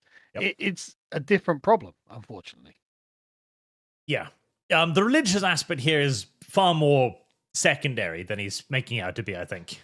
Well, those communities are the ones where there's a religious aspect. The illegals who are breaking in, they're just adventurers. They're not religious. They are just, they want drugs, alcohol, and women. That's those sort of terrible people. Well, that's the thing. The illegal breaks in. That's the marauder. He's breaking open the door. In many cases, they manage to either get settled or stay in the country for long enough to get naturalized, or one other way to become the legal. No, honestly, most of the people who are actually religious illegals, because they come from different countries as well, right? So the legals, who are the ones producing the Muhammad's babies, they're from Bangladesh, Muslim areas of India, and Pakistan, right? The illegals who are breaking in are from Africa. Like North Africa, Sub-Saharan Africa, some from Afghanistan and some from Syria. Like, so they're not the same. They're not the same people. These guys are not religious. Like, they don't do any religious stuff. What they do is rape children. Because it's religious. It's religious and ethnic. If you don't think that, you're fucking delusional. Ethnic right. is close. It is. it is ethnic, but he's conflating two different problems here. But I mean, ultimately, what difference it fucking make, right? You know, it's like you've got you've got the legals who are the religious and ethnic component, and then the illegals who are just more the ethnic component. It's like, okay, but either way, they're still fucking bad. So it's, you know, drawing a distinction that doesn't really matter. There are obviously other reasons that transcend that. But for a lot of people, it is like this. Everybody thinks that we've fundamentally on that. Transcended racism. He's putting the two issues together, but I mean, if you were to put both issues together, if like you're an American watching from the outside, he is right, you know. We've transcended bigotry. No. No. No. No. Nobody thinks that except for an idiot. He doesn't realize how enlightened Britain is. He just doesn't realize how far we've come. Progress, Asmongold. Yeah, unironically, bigot, it's more of a word of praise these days than anything. Anissa, how can you cover UK news? Used to say you don't delve into other countries' politics. Well, it's because the UK is probably culturally the most similar to the United States that we have. And the reason why also is that I think that their problems are a metaphor for our problems. That's the reason why. Canada? Oh, I don't know what the fuck's going on over there. Yeah, what is it? No, you're not wrong. It's just a simple oversimplification. People protect their cultures. It doesn't matter where they're from. Yeah, it's an oversimplification, but he's not wrong. I know that. I know that. I don't think that British people are like unique in this regard. I think that if like you go to China and a bunch of people come to China and they want to change China to be more like where they came from, well, the Chinese are going to get mad about that. If you go to Russia and you try to change Russia to the country where you came from, they're going to get mad about that. There's nothing unique. Or Saudi Arabia, you go to Saudi Arabia, a bunch of people come over there and say, oh, why isn't it like that? Like, remember when all those people went to Egypt and they got detained by the Egypt police and they said, well, we have freedom of speech in America. Why don't we have it here? And then the police officer was just like so stunned at the stupidity and the entitlement of this person. They're like, well, just go back to fucking America. This isn't America. This is Egypt. What is? And there's the thing too, though. Like, people might be upset, but the big difference is, as you can see, I think, I don't know if those yellow vests are police officers, but the difference is, in China, the police will go alongside the protesters to break into the immigrant hotel. In the West, the police will protect the immigrant hotel. Correct. There's the big divide. That's the huge problem. Because at the end of the day, if the populace had their true say, mass immigration would already be finished at this point. But it is an intransigent government that refuses to allow the people to have their will that just keeps this boiling over. Same in Germany, same in England, same in France. We see this all across Europe. This is the problem, is that the governments are treacherous. Yes. Because the government are made up by those very self-same elites who live in those same fucking gated communities. They live on their version of Martha's Vineyard. Yeah, and it's important to know that all of this is done by policy as well. None of this has been done through external force. Like, we've got the power to stop any of this at any time for any reason we want. We just don't, because our government's traitorous. Yeah. Like, France complains about illegal immigrants coming in from Spain and Italy, for example. Okay, that's not a problem. You built the Maginot Line once. It didn't stop the Germans, but I bet it'll stop a bunch of Muslims. Yeah. You could round them up and just force them back over the Pyrenees. Yeah. Literally, you could just build a fucking border wall across the, like, 3 crossings over those mountains and go, nope. Yeah. Yeah. And you could literally just dump them in the mountains and say, walk that way or we shoot you. Yeah. It actually is that simple. If the government wanted to, this problem would end. And very, very soon, the news would get back to Africa, to the Middle East, that it's closed. There's no they're point not letting us in now, here. boys. You know, no money. You don't give them any fucking money. You give them starvation rations. And you say, right, we're going to just keep you here until you say, I'm ready to go back. And then we'll put you on a fucking plane and send you back to wherever you came from. And you'll never come here again. Because right now, You start crossing the Mediterranean, your shitty raft starts sinking, the Italian Coast Guard will come, pick you up, bring you to Italy, because they don't have the authority to dump you off in Algeria, and there you are, you're in Europe. Just don't do that. Yeah. Just go, okay, we picked you up, drive over to the coast of Algeria, put them in a dinghy, and fucking leave. Yeah. And like, and if somehow they do arrive in your country, you detain them in a camp. Like, you give them starvation rations and you have armed guards. And you say, you're staying here until you're ready to cooperate and leave. Tell us where you came from. We're going to put you on a one-way and you're going back there. You're never coming back. Like, people would just stop coming. There'd be nothing in it. What happened? Oh, I was in this camp for a month. I lost, 20 pounds in weight because they were just giving me rice every day and that was it. It was hell. It was awful. Yeah, don't fucking come. I have lost. Shit. It is that fucking simple, but the government is the one repressing the people in this case. Yeah. Is this? And so, absolutely. Yeah, why are you here? Yeah, why are you even here then? So, assimilating is hard. Well, what my point is that the reason why I think British people are having such a vitriolic reaction to this is that in those other countries, there isn't the same sort of racial and cultural guilt that prevents people from being able to speak out against groups of people that are unwilling and like actively trying to change the existing culture and will not assimilate into the culture. So the difference is that in China, there isn't the same type of racial guilt that there is in Britain with white people. In, I think, a lot of Arab countries, there isn't the same type of racial guilt. So this is basically a breaking of that. Stop here a sec, because what's interesting is in Britain, we don't really have racial guilt. Right? It's not that we feel bad for what we perceive to have done to Browns at some point in history, actually. That's generally not what it is. What it is there's a kind of middle class dinner party morality that everyone, when they're sat in these, you watch it on like Good Morning Britain or whatever, right? Where when they're sat around in a very safe air conditioned studio and they're having polite conversations, there's a certain kind of morality that everyone wants to adhere to in order to be thought of as cooperative and liberal and good, and like there's a kind of like established consensus on what it is to be a good person in these environments, and they want to run the whole country on those lines. But the thing is, obviously, and this is going to shock no one, that they're mental and highly destructive principles when put into practice. So, like, trying to maintain that kind of debonair, polite, middle-class dinner party morality outside of a middle-class dinner party is just impossible. And so that's but that's the shame that is executed upon the British people.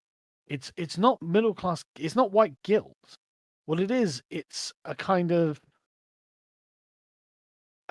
equality that's being imposed on them. Because if we say this shouldn't happen, then essentially what we're saying is we're better than them. And people don't like that. There's a kind of view of equality in Britain, moral equality, that is difficult to budge. I don't know how to describe it. Like it's difficult to stop. It's not that we're like, oh, we enslaved the Africans. No one in Britain thinks that. No one in Britain thinks we enslaved the Africans. And when the slave trade is brought up, it's always in the context of it being done overseas. And like, like even now, more than half of the people in Britain are proud of the empire. So it's not about guilt. It's something else.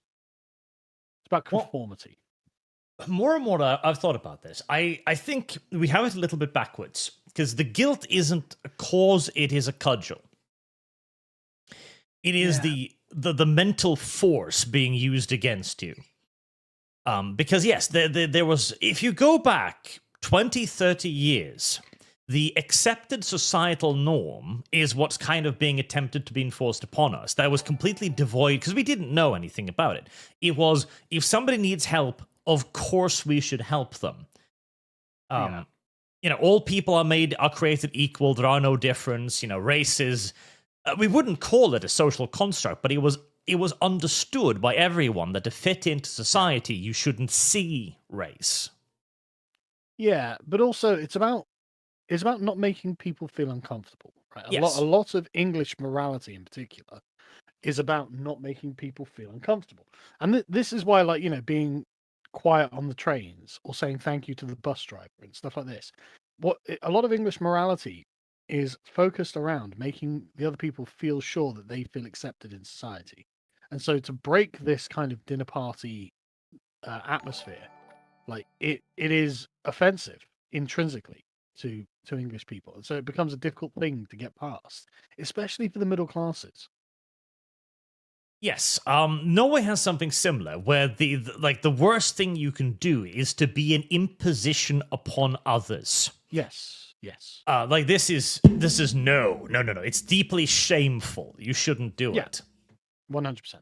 And we've grown to be like, to be Norwegian is to be independent. We are very, very independent minded. And the only people we want to rely on, if anyone, is family members. And even then, it is common to offer rather than be asked. Like, you go to you're into the living room and ask, like, hey, do you need anything from the store? Rather than expect them to ask you to pick up milk. Service guarantee. It's exactly the same. I couldn't get my parents to accept any money from me. Like, and they're like, "Oh no, we don't need the money." And I'm like, I know you don't need it, but if I don't know, they had like 40 grand left to pay on their house or something. I was like, well, why don't I just pay that? And then you can both retire a little bit early. And my dad would not have it. And it's like, but there's no reason. I've got the money. I could pay for you to retire a little bit early. It's but they would not have any of it. And it's just like, okay, I mean, like for me, like it wouldn't have meant anything. I'd been happy that they would have been happy, but they were not having it. Yeah, but then the same kind of becomes in the reverse. Imagine yourself in like 20 years' time, and your child asked if you needed money from him. Well, yeah, obviously I'd say no, but yeah, exactly. But it's different when I do it. I'm not thinking like my parents don't need money. Obviously, they're fine, but like it would have just been a nice convenience for them. That's what I was thinking. I wasn't thinking they need it. And I wasn't like thinking of doing them down or anything by the offer. But there was just no way my parents were going to accept it. I was like, okay, all right. Yep. But that's it. Like our idea was a very, very liberal one. Our world was a very extremely liberal and accepting one. Yeah. And it worked because we were all like that. Everyone had that societal shame about being an imposition, about bothering others. And that is how an independent society functions, when everyone is on the same page, that everyone just wants to do their stuff, be left alone. That can work. I mean, honestly, it's what a Protestant society is. Yes. But it doesn't work. If you think about it, what we're saying, Arch, is, yes, Germanic Northwest Europeans who are all Protestants live like this. And it's like, yeah, I know. And, I know that if I went to Sweden, Denmark, North Germany, or the Netherlands, I'd fit in morally with the society. I understand the things they're thinking.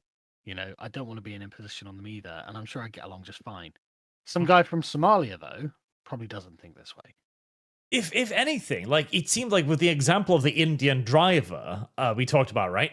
It seems like it is a part of certain other countries' ideas to be selfish, inherent, to be as much of an imposition as possible. Yeah, to be an imposition, and they don't even view it as an imposition. Like, okay, well, I need to turn off the road here. I could check my mirror, turn on my blinker, communicate to the other drivers.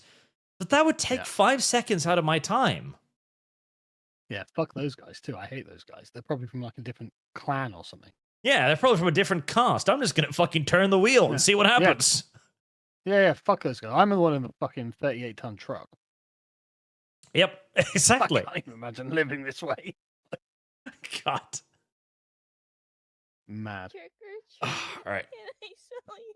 Let me do the super chats. I clearly left this too late to do the whole video, but I mean, it's a 40-minute video, so yeah. And I think we've already had like a good part of the meat. Yeah, I think so. Yeah. That's what we need to bring back. The idea to not be a fucking imposition upon everybody else.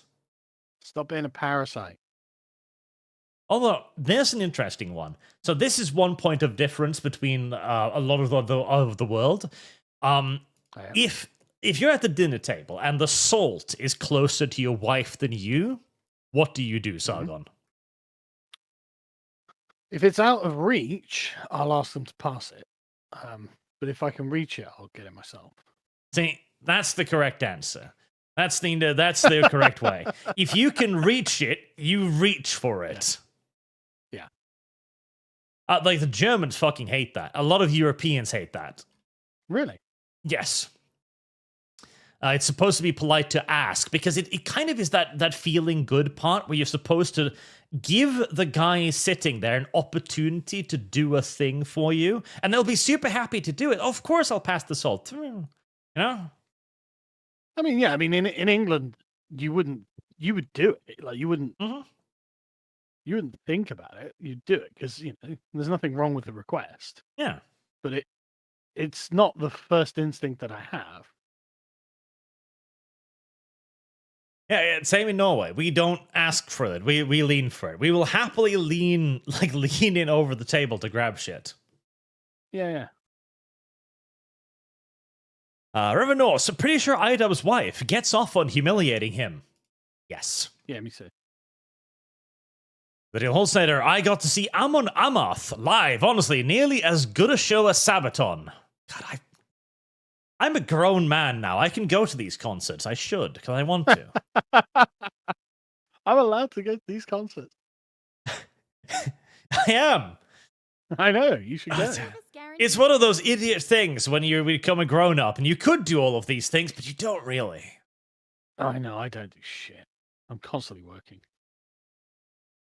Matthew Hammond, Alberta bypassed Quebec to get their oil to the US. Well, fucking good for them. Yeah. Fuck Quebec. So Florida Alberta's man. like Alberta's the base province in Canada, isn't it? I hope so. No, I'm sure it is. I've heard about Albertans.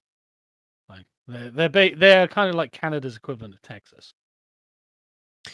So Florida man, the pendulum cannot swing far enough right fast enough. Agreed. I don't care what Dev says about it. Siegfried von Thelsenbrot, what your thoughts on the Hebrews who dismantle a landmark cross in Landudno and replace it with the Star of David? Disrespectful, wasn't it? I reckon it would be a hate crime if it was reversed. I mean, yeah, it was deeply disrespectful. Like, fuck you, don't do that. Is Israel not losing enough PR wars? You need to make things worse, Steve. Okay, interesting. I would have thought that would be a crime unless they owned it already, I guess. I've no idea, but I would have thought that at this point Israel would have wanted to win friends. Very good. Okay, so if I'm understanding this correctly, and let me just switch the fucking screen. So apparently, the landmark was a gathering of stones on the ground in the shape of a cross. Yeah. And apparently, then a bunch of Jewish tourists came about, decided to take the incredibly large bother of picking up the stones in the shape of a cross and reorganize them into a Star of David. Imagine how much they must hate Christianity. Yeah, no, unironically, that's a few hours of work right there. Yeah, it's not a small job. Why the fuck would you? If it was in your own land, I would understand it, right?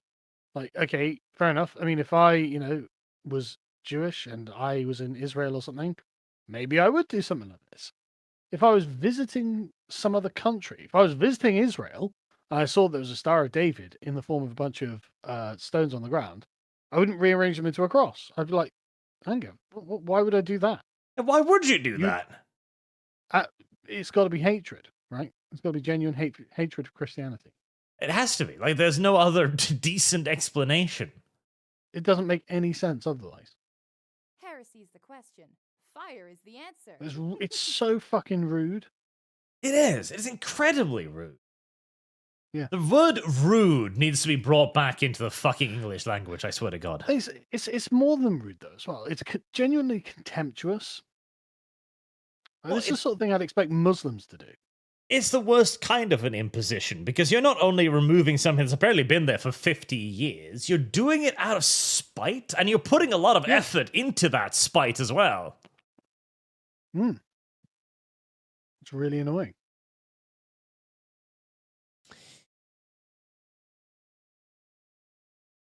Lieutenant Nogox, hi Arch and Sargon. Sargon, what is your opinion about Grey Knight bullshit that GW did? And hey from Sverige. I mean, why would the Emperor want to be forced to live on the Golden Throne? Yeah, well, the only thing I can imagine is that basically the Emperor realized that he was the problem all along and just needed to be turned into a fancy flashlight for all eternity.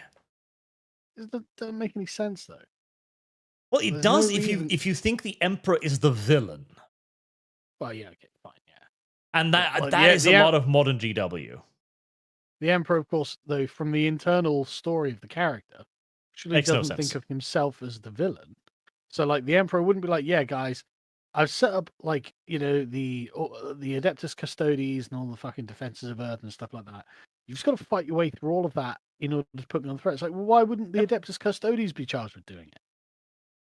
I have given you no additional instructions. I've given you no secret weapons, no passage to the Imperial Palace or anything. I just expect you, 1,000 of you, to launch an assault on the biggest fortress in the galaxy. Yeah. Like, and why then, is it the Adeptus Custodes' job to do this? Yeah, they're the ones in direct proximity with the Emperor. It doesn't make any sense not for it to be anyone but them to do it. Yeah, it's idiotic.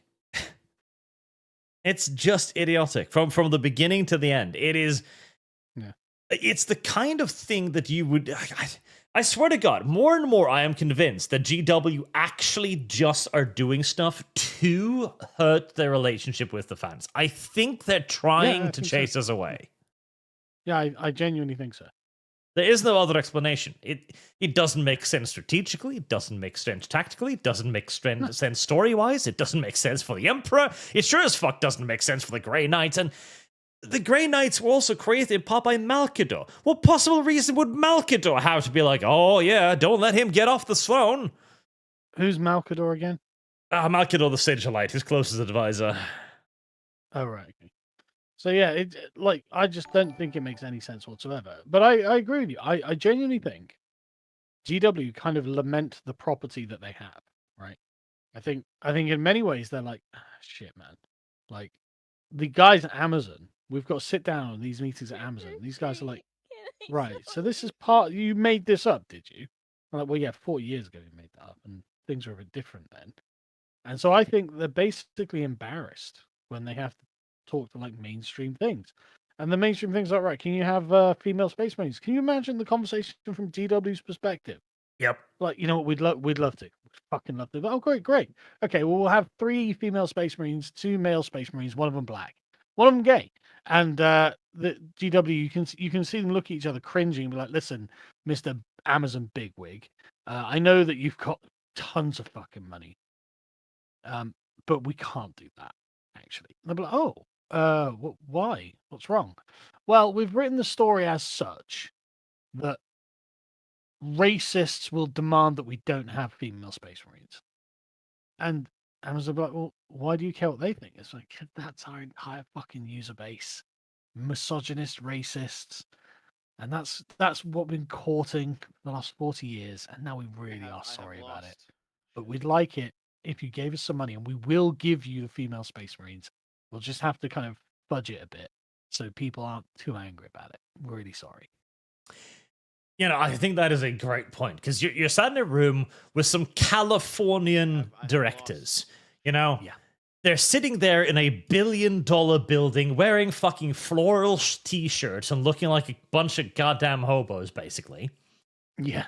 And like they're like, oh yeah, like it's really good. We got some equality as a female space marines. And you then have to explain, okay, so they're built from the gene seed of the god emperor. They can only be male because they're clones of the Primarchs who are all male.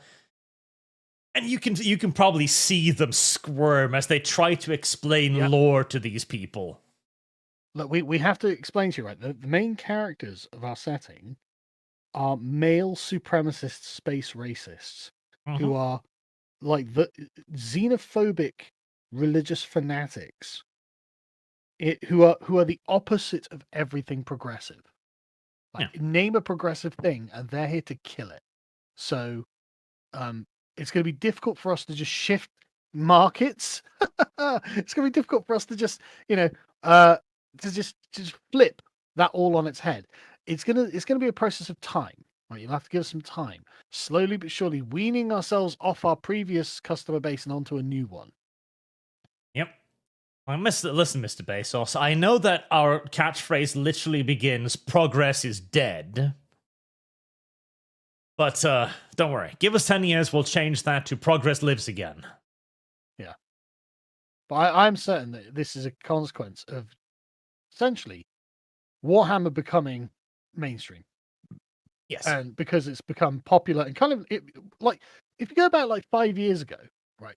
5, maybe 10 years ago, Warhammer had a kind of legendary reputation, man, because of all the woke stuff coming around. It's like, oh, right, Warhammer, though, well, that's fucking edgy. And it's getting edgier by the minute. The more progressive we get, the more edgy Warhammer gets. And so, like, it was like completely a repudiation of everything that was happening. And just imagine how embarrassed GW is when this new morality comes in and everyone's like, oh, God, what's that mean for us? It means we're going to have some explaining to do. Because in the 90s, in the 1980s and 90s, nobody gave a shit. Nobody gave a shit about any of this. Why are we talking about this? We were just having a joke. What the fuck is going on? They're all taking this really fucking seriously. They've just called me a racist. She's called me a sexist because I won't have female support. What am I doing? What are we doing? Why is our own audience going on about race and sex? Like, put out a statement, just say Warhammer is for everyone, the Space Marines are the bad guys, and get the fuck over it. That's what we need to do. Get on with it. Yep. They've got a lot of fans to purge. Yeah, I think that's exactly what has happened. Sentinel Rex, no married woman would ever vote to repel any of the right feminists achieved for them. Right. How many would abolish their own vote? Surprising few. Well, surprisingly many, actually, from the people I've talked to. Yeah, I actually think a fair number of women would vote for that. Probably 20% of married women, something like that. It's not an insignificant number, but it's not enough. Marksman 117, African professor Frank Zanu uploaded a new video of him explaining to Haitian women why Haiti will never develop to prove his point and no black country will develop. Can we watch it? Maybe if we can find it. I do love this guy. Let's see. This is a short. I hate the shorts. They're so difficult to find.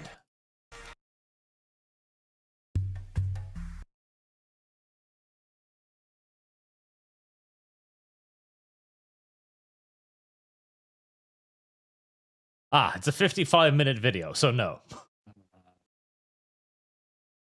Unless you've got another 4 hours. No, I don't, I'm afraid.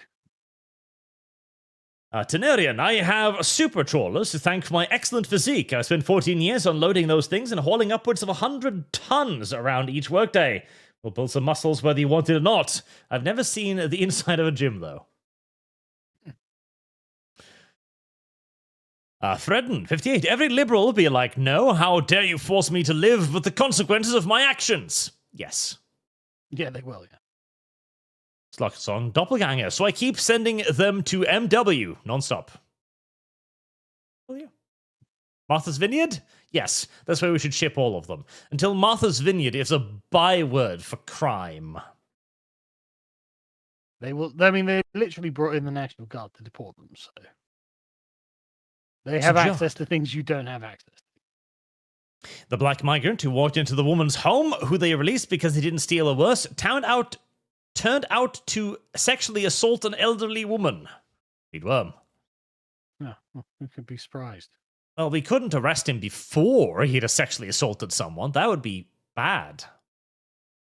Unironically, like our entire legal system, again, is based on the assumption that shit doesn't happen.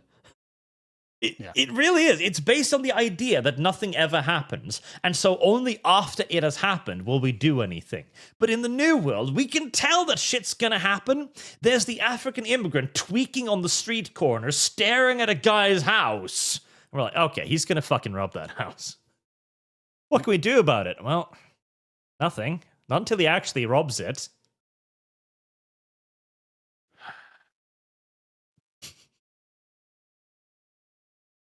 Like, a few years ago, there was a guy who stabbed a bunch of people on a bus in Norway, and people were, okay, why was he out and about? And the answer was literally, well, where are we going to keep him? We don't have any right to keep him anywhere. He hasn't stabbed anyone yet. We knew he was going to, but...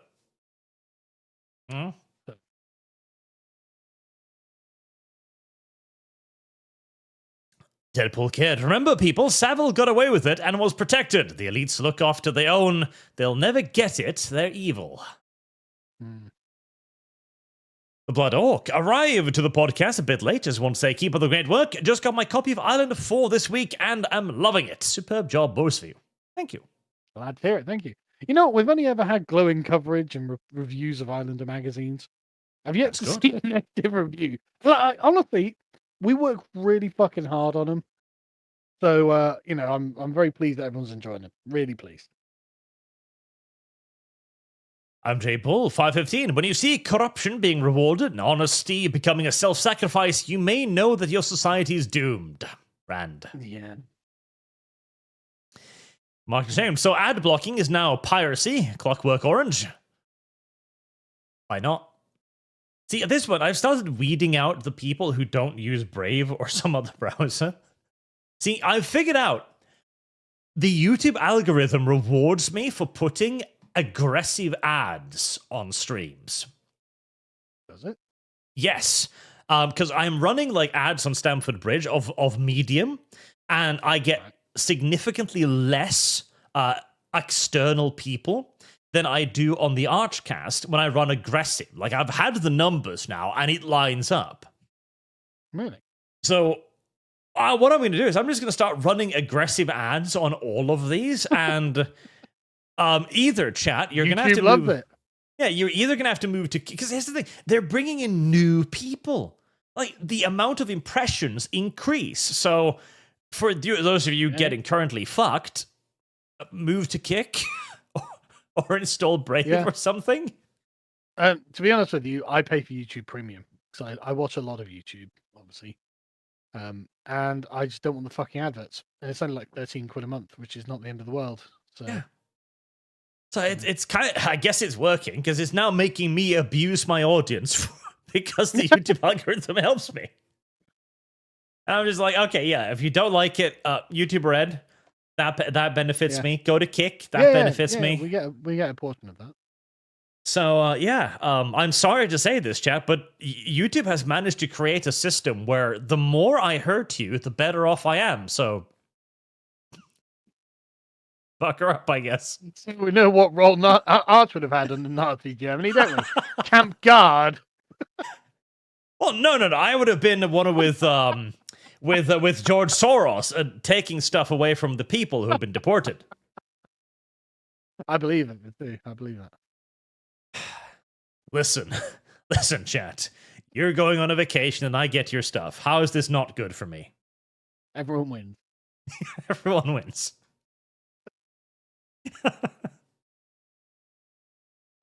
No one says, instead of moving immigrant criminal outside our countries, we can make the prison self-funding. Why ask rapists to consent to their work?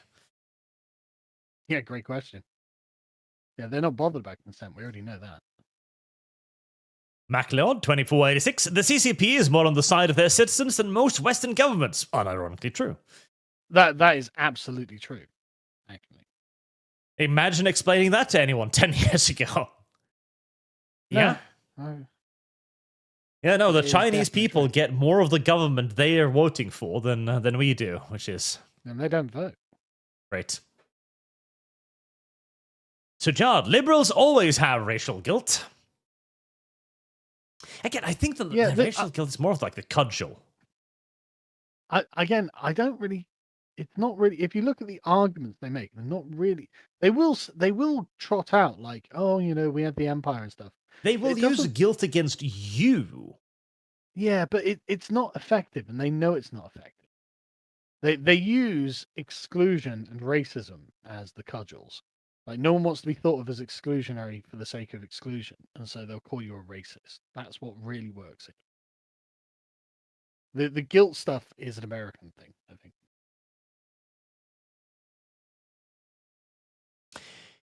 Hookies 99. Sweden's SVT State News just released a news article explaining that Ukrainians are most successful group to integrate in Sweden. Surprise! Europeans integrate better in other European nations. Shocker. Shock. Yeah, could you have imagined? Like, listen here. We've got a group of people whose country is actually being invaded, and they're somewhat culturally similar to us, and they integrated. Wow. They're actually grateful for us. Jakubus Peterson, I'm afraid that the memory of the Second World War must well and truly die in order for things to genuinely change. Possibly. Robleg623, you're mistaken, Arch. They overload their ramshackle boat, and then when approached by Italians trying to give aid, they refuse it and then blame us when it inevitably sinks. Suddenly we're bad. Like, listen, I am all for the Italian boat just taking a safe distance then and putting a 76mm shell through the bottom of it. Like, well then, swim back, I guess. Only has to happen once. Unironically, the moment because this is how we fix the Somali. Like, I remind you, by the way, we don't do this to immigrant boats, but when the Somalis were raiding merchant vessels, what did we do? We filled that part of the sea with fucking destroyers. Yep. Like, there's video footage. The merchant vessels would take fucking armed crews. Yes. Armed mercenaries. And why not? There's footage online of, like, full-on destroyers attacking fucking motorboats with cannons. Like, you've got footage of UH-60 Blackhawks with miniguns just annihilating wooden vessels. Like, nobody cared. And it only took a few weeks of that before all of the Somali pirates were like, nope, this is a fucking terrible idea. Yeah, it turns out they're not tolerating this, lads. Yeah. Did you see what they did to Jamal? We couldn't even find the boat afterwards. I doubt they would have looked, but like, yeah. Yeah, no, absolutely. That's again, all of this is being done because with our consent. We are consenting to everything that's happening to us. Our governments, I say, we, the royal we. Yeah, the royal we. Because again, we demonstrated that we can stop this. It's not a problem. We choose not to. Yeah. But there's just no doubt we could stop it. There's just no will to.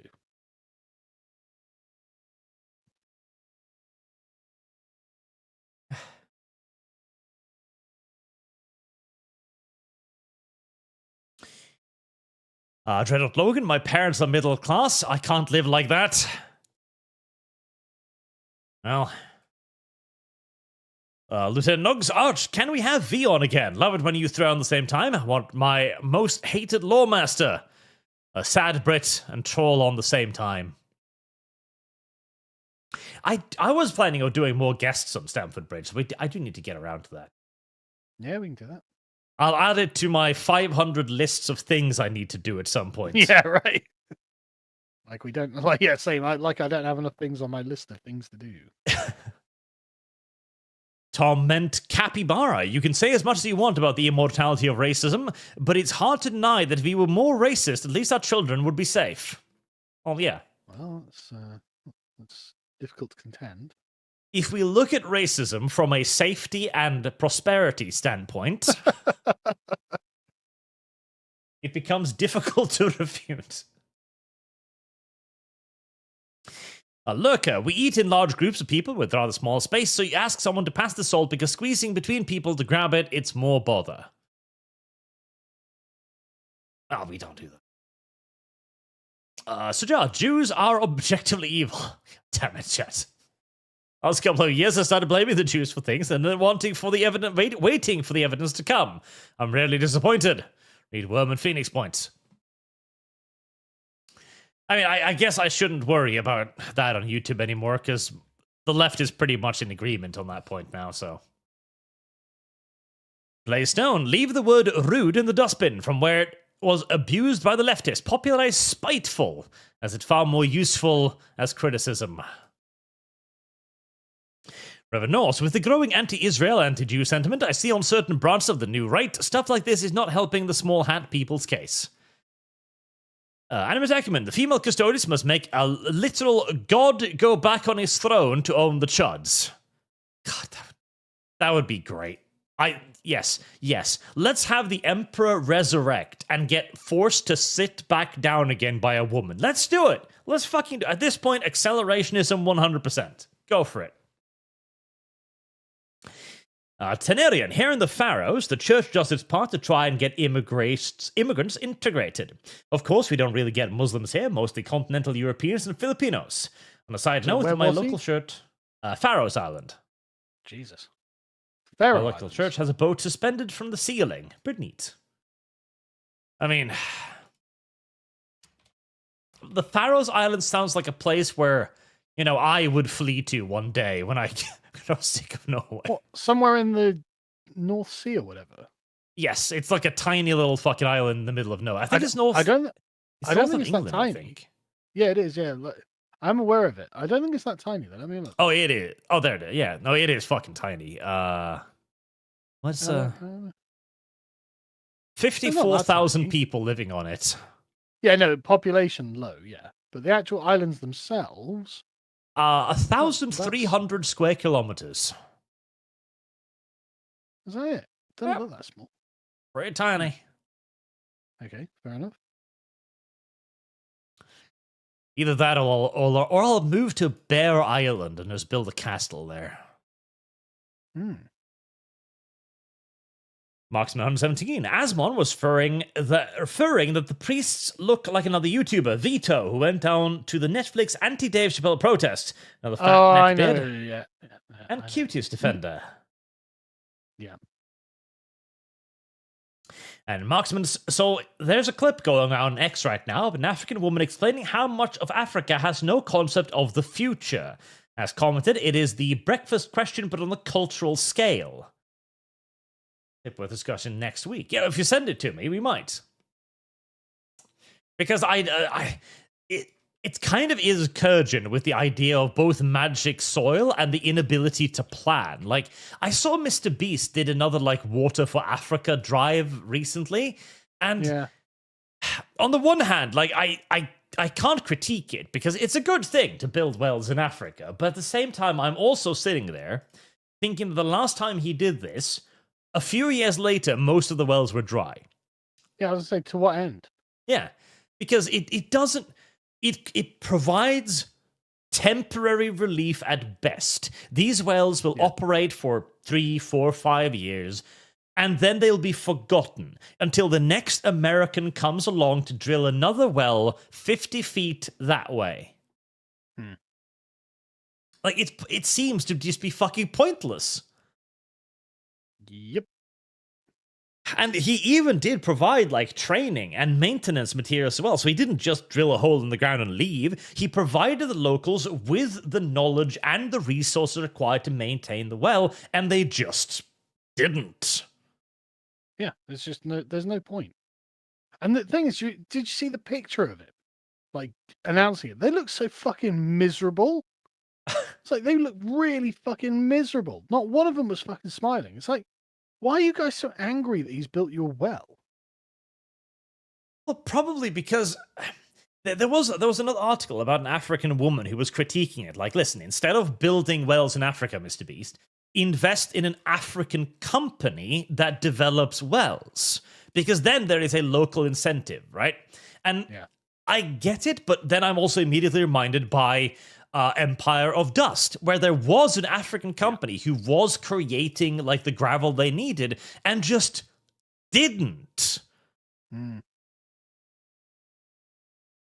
So like I realize this is a digression, but I've just been looking at the Faroe Islands, just on Google Maps, just the street view, Hmm? and it looks quite nice actually. It looks like an average English village or Norwegian village. Oh, I would imagine it probably is. Yeah. It's 54,000 people of Danish heritage basically, and they've got a lovely little village, just a town. It's quite a large town actually. Yeah, I imagine it's actually very nice. Yeah, like it's very grassy, lots of trees in the city. I don't know what the city's called. I need to zoom out. Torshavan, I think. I mean, Everybody's so it's living in like- little wooden houses, living in the hills. yeah. It looks nice to be honest, and it's just like, oh, okay, well, like like most of the island is quite brown, but you get these sort of lowland areas near the coast. They've got a bit of greenery on them, and yeah, Torshavan looks quite nice actually. So yeah, It's a potential flea point where we can go and Yeah, live yeah, out our lives. well, let's have a look at the weather, shall we? I imagine it's probably cold and shit. Yeah. So let's climate. So the winters are mild, mean temperature of 3 to 4 degrees Celsius, while summers are cool to 9 to 12 degrees Celsius. 12 degrees pretty Celsius weird. in summer, huh? That's rough, yeah. Yeah, that's not great. Yeah. But apparently the overall climate character of the climate is influenced by strong warming influence of the Atlantic Ocean, which produces the North Atlantic current. And so the remoteness of any source of landmass-induced warm or cold airflows makes it quite mild all round. So it's pretty mid. The record high is 20 degrees in the middle of July. The record low is only about minus 11, though. That's not bad. That's not, right? That's not bad at all. No. So the daily low in the daily average in winter is 1.7 degrees. That's not frozen. Let's see. The record I find is minus 11 in the capital. That's Yeah. not bad. I mean, the worst we've had around here was minus 33. So yeah. Yeah, I was going to say we've probably had colder than that in Britain. I wonder if they get decent internet though. Yeah, in 1982 it was minus 27 degrees here. Yeah, okay. How's the internet in the Faroe Islands? Good question.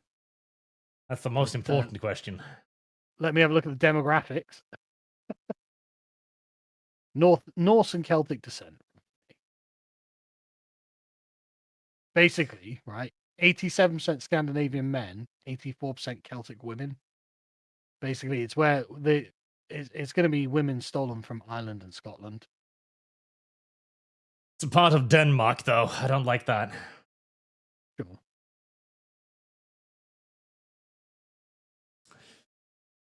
Denmark. I'd almost rather move to Sweden. It's close, but It's fucking foreigners. Why would you do that? listen. The Danish, there's a certain racial hatred with the Danish. Sure, but so only 3% of the population are not Faroese, and 500 of those were Danish. 400 of those are from other European countries. 55 Still. are from the Americas, and 23 from Russia. Still, I don't like its connection to Denmark. So it is a self-governing country. Maybe. They'll have to prove it to me. I need to see their flag. I need to make sure that they don't fly the Danish one, ever. No. It's I mean, the flag. It's an autonomous territory in the Kingdom of Denmark, so. Ugh. Again, too fucking close. Denmark is not a good country. The capital receives the I have fewest lost. recorded hours of sunshine in any city in the world, getting only 840 per year. Fucking hell. Yep, it's gonna have to be Svalbard instead. Yeah. Because then I get to stay relatively centered. Right, I just heard the thingy sound. Tenarian, Sargon, figured it out. We're not Danes. Our Viking ancestors nabbed some women from the British Isles and settled here. That's why we have some Irish folklore mixed in with our Nordic tales. Yeah, they didn't get. Yeah, you got them from Ireland. I'm looking at it now. So it's Norse Gaels who brought thralls from Gaelic origin. So yeah, basically you stole Irish women, which I can understand why you do that. Still, that's too much Danish for me, chat. But it looks quite nice. Looks like fairly good. MacLeod, Sargon, you should watch the video Pro Designer Rethink Africa's Development for Instant Democracy and Maintenance is not in any of the local languages in any sub-Saharan African country. Maybe we'll watch the long Zanu video next week, because that'd be cool to kind of do a dive into it, I guess. And Yeah. Mark H. Sargon, how many subs does Lotus Eaters have? What, on YouTube? I presume. 550,000, something like that. That's very good. Let me have a look.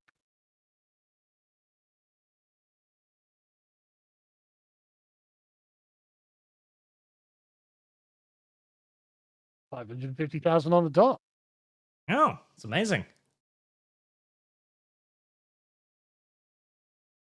Just